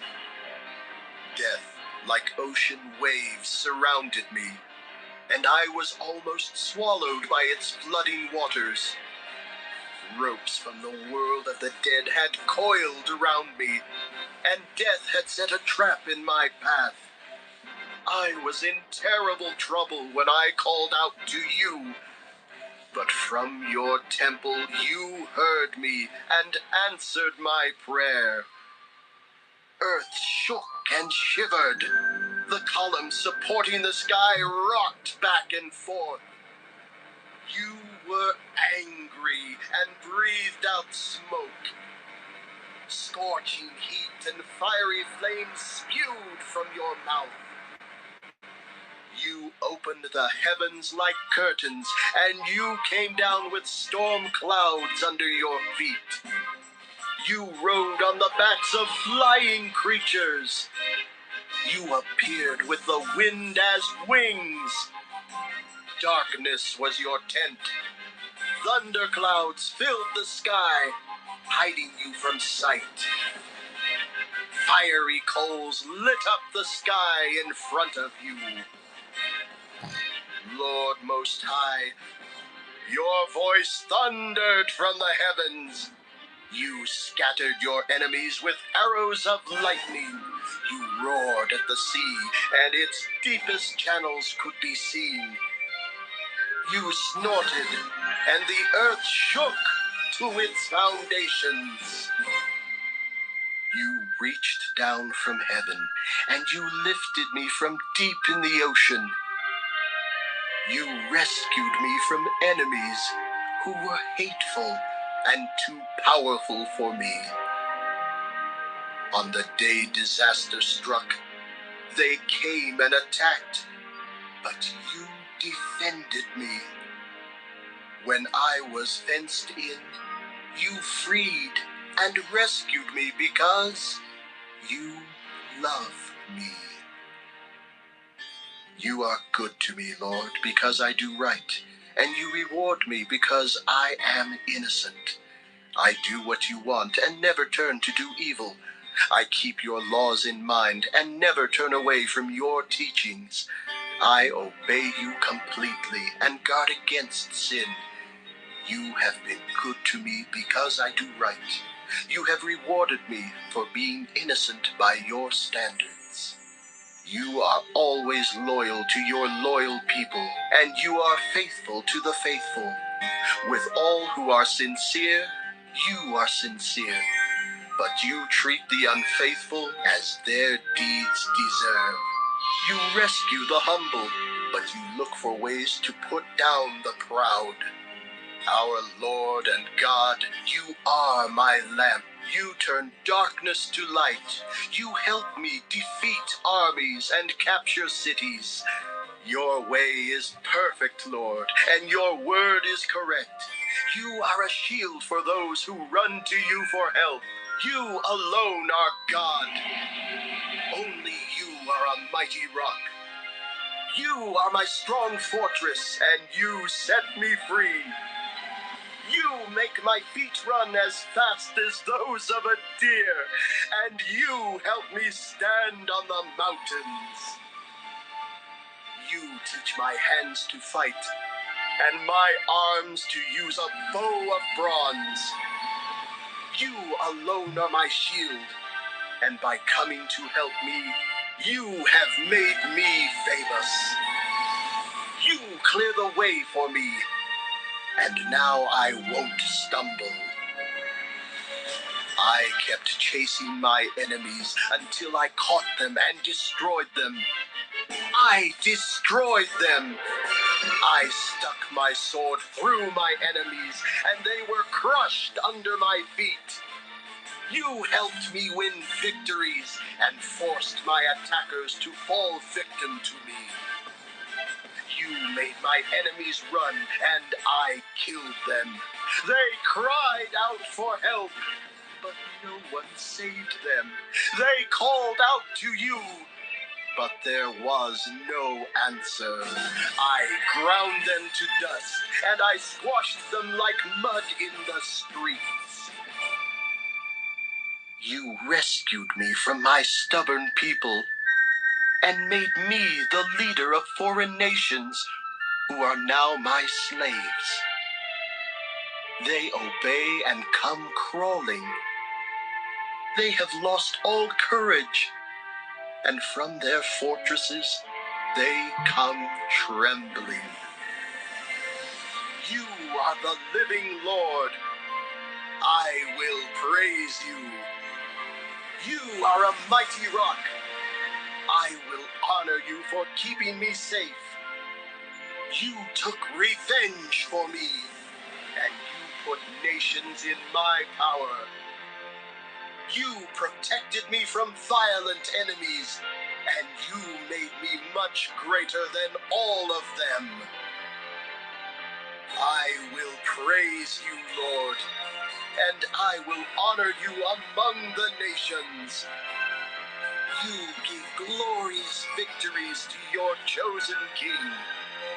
Your faithful love for David and for his descendants will never end. 2 Samuel, chapter 23. These are the last words of David, the son of Jesse. The God of Jacob chose David and made him a great king. The mighty God of Israel loved him. When God told him to speak, David said, The Spirit of the Lord has told me what to say. Our mighty rock, the God of Jacob, told me, a ruler who obeys God and does right is like the sunrise on a cloudless day, or like rain that sparkles on the grass. I have ruled this way, and God will never break his promise to me. God's promise is complete and unchanging. He will always help me and give me what I hope for. But evil people are pulled up like thorn bushes. They are not dug up by hand, but with a sharp spear, and are burned on the spot. These are the names of David's warriors. Ishbosheth, the son of Hakmon, was the leader of the 3 warriors. In one battle, he killed 800 men with his spear. The next one of the 3 warriors was Eleazar, the son of Dodo the Ahohite. One time when the Philistines were at war with Israel, he and David dared the Philistines to fight them. Every one of the Israelite soldiers turned and ran except Eleazar. He killed Philistines until his hand was cramped, and he couldn't let go of his sword. When Eleazar finished, all the Israelite troops had to do was come back and take the enemy's weapons and armor. The Lord gave Israel a great victory that day. Next was Shammah, the son of Agi the Hararite. One time the Philistines brought their army together to destroy a crop of peas growing in a field near Lehi. The rest of Israel's soldiers ran away from the Philistines, but Shammah stood in the middle of the field and killed the Philistines. The crops were saved, and the Lord gave Israel a great victory. One year at harvest time, the 3 warriors went to meet David at Adullam cave. The Philistine army had set up camp in Rephaim Valley and had taken over Bethlehem. David was in his fortress, and he was very thirsty. He said, I wish I had a drink from the well by the gate at Bethlehem. The 3 warriors sneaked into the Philistine camp and got some water from the well near Bethlehem's gate. But after they brought the water back to David, he refused to drink it. Instead, he poured it out as a sacrifice and said to the Lord, I can't drink this water. It's like the blood of these men who risked their lives to get it for me. The 3 warriors did these brave deeds. Joab's brother Abishai was the leader of the 30 warriors, and in one battle he killed 300 men with his spear. He was as famous as the 3 warriors, and certainly just as famous as the rest of the 30 warriors. He was the commander of the 30 warriors, but he still did not become one of the 3 warriors. Benaiah, the son of Jehoiada, was a brave man from Kabzeel who did some amazing things. He killed 2 of Moab's best fighters, and on a snowy day he went down into a pit and killed a lion. Another time he killed an Egyptian as big as a giant. The Egyptian was armed with a spear, but Benaiah only had a club. Benaiah grabbed the spear from the Egyptian and killed him with it. Benaiah did these things. He never became one of the 3 warriors, but he was just as famous as they were, and certainly just as famous as the rest of the 30 warriors. David made him the leader of his bodyguard. Some of the 30 warriors were Asahel, the brother of Joab, Elhanan, the son of Dodo from Bethlehem, Shammah from Harod, Elika from Harod, Helaz the Paltite, Ira the son of Ikesh from Tekoa, Abiezer from Anathoth, Mabunai the Hushathite, Zalman the Ahohite, Maharai from Netophah, Helab the son of Baanah from Netophah, Ittai the son of Ribai from Gibeah of the tribe of Benjamin, Benaiah from Pirathon, Hiddai from the streams of Mount Gaash, Abialbon from Betharabah, Asmaveth from Bahurim, Eliabah from Shaalbon, Jashan, Jonathan the son of Shammah the Hararite, Ahiam the son of Sharar the Hararite, Eliphalet the son of Ahasbai from Maacah, Eliam the son of Ahithophel from Gilo, Hezro from Carmel, Paarai the Arbite, Igal the son of Nathan from Zobah, Bani the Gadite, Zelek from Ammon, Naharai from Beeroth, who carried the weapons of Joab the son of Zeruiah, Ira the Ithrite, Gareb the Ithrite, Uriah the Hittite. There were 37 in all. 2 Samuel, chapter 24. The Lord was angry at Israel again, and he made David think it would be a good idea to count the people in Israel and Judah. So David told Joab and the army officers, "Go to every tribe in Israel, from the town of Dan in the north, all the way south to Beersheba, and count everyone who can serve in the army. I want to know how many there are." Joab answered, "I hope the Lord your God will give you 100 times more soldiers than you already have. I hope you will live to see that day. But why do you want to do a thing like this?" But when David refused to change his mind, Joab and the army officers went out and started counting the people. They crossed the Jordan River and began with Aroer and the town in the middle of the river valley. From there, they went toward Gad and on as far as Jazer. They went to Gilead and to Kadesh in Syria. Then they went to Dan, Ijon, and on toward Sidon. They came to the fortress of Tyre, then went through every town of the Hivites and the Canaanites. Finally, they went to Beersheba in the southern desert of Judah. After they had gone through the whole land, they went back to Jerusalem. It had taken them 9 months and 20 days. Joab came and told David, "In Israel there are 800,000 who could serve in the army, and in Judah there are 500,000. After David had everyone counted, he felt guilty and told the Lord, "What I did was stupid and terribly wrong. Lord, please forgive me." Before David even got up the next morning, the Lord had told David's prophet Gad to take a message to David. Gad went to David and told him, "You must choose one of 3 ways for the Lord to punish you. Will there be 7 years when the land won't grow enough food for your people? Or will your enemies chase you and make you run from them for 3 months? Or will there be 3 days of horrible disease in your land?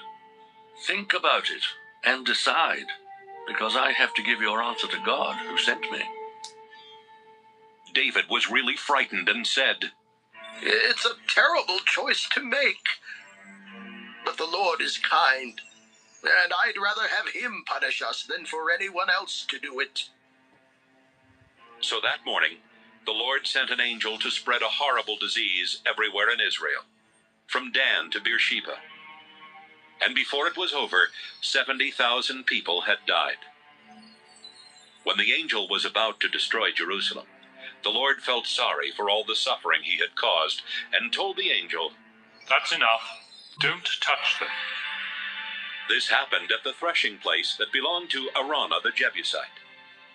David saw the angel killing everyone and told the Lord, These people are like sheep, with me as their shepherd. I have sinned terribly, but they have done nothing wrong. Please, punish me and my family instead of them." That same day, the prophet Gad came and told David, "Go to the threshing place that belongs to Araunah, and build an altar there for the Lord." So David went. Araunah looked and saw David and his soldiers coming up toward him. He went over to David, bowed down low, and said, "Your Majesty, why have you come to see me?"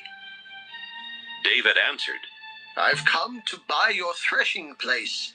I have to build the Lord an altar here, so this disease will stop killing the people." Araunah said, "Take whatever you want and offer your sacrifice.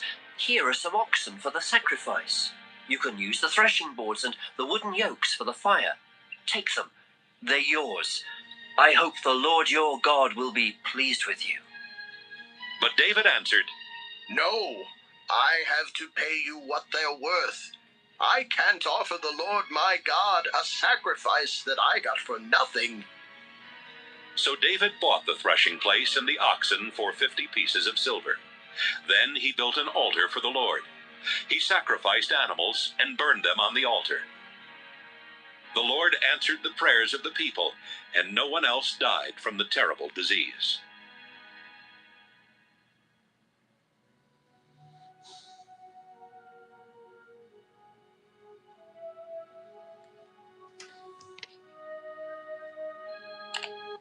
Well, I don't know why it was so, I ain't gonna say rough.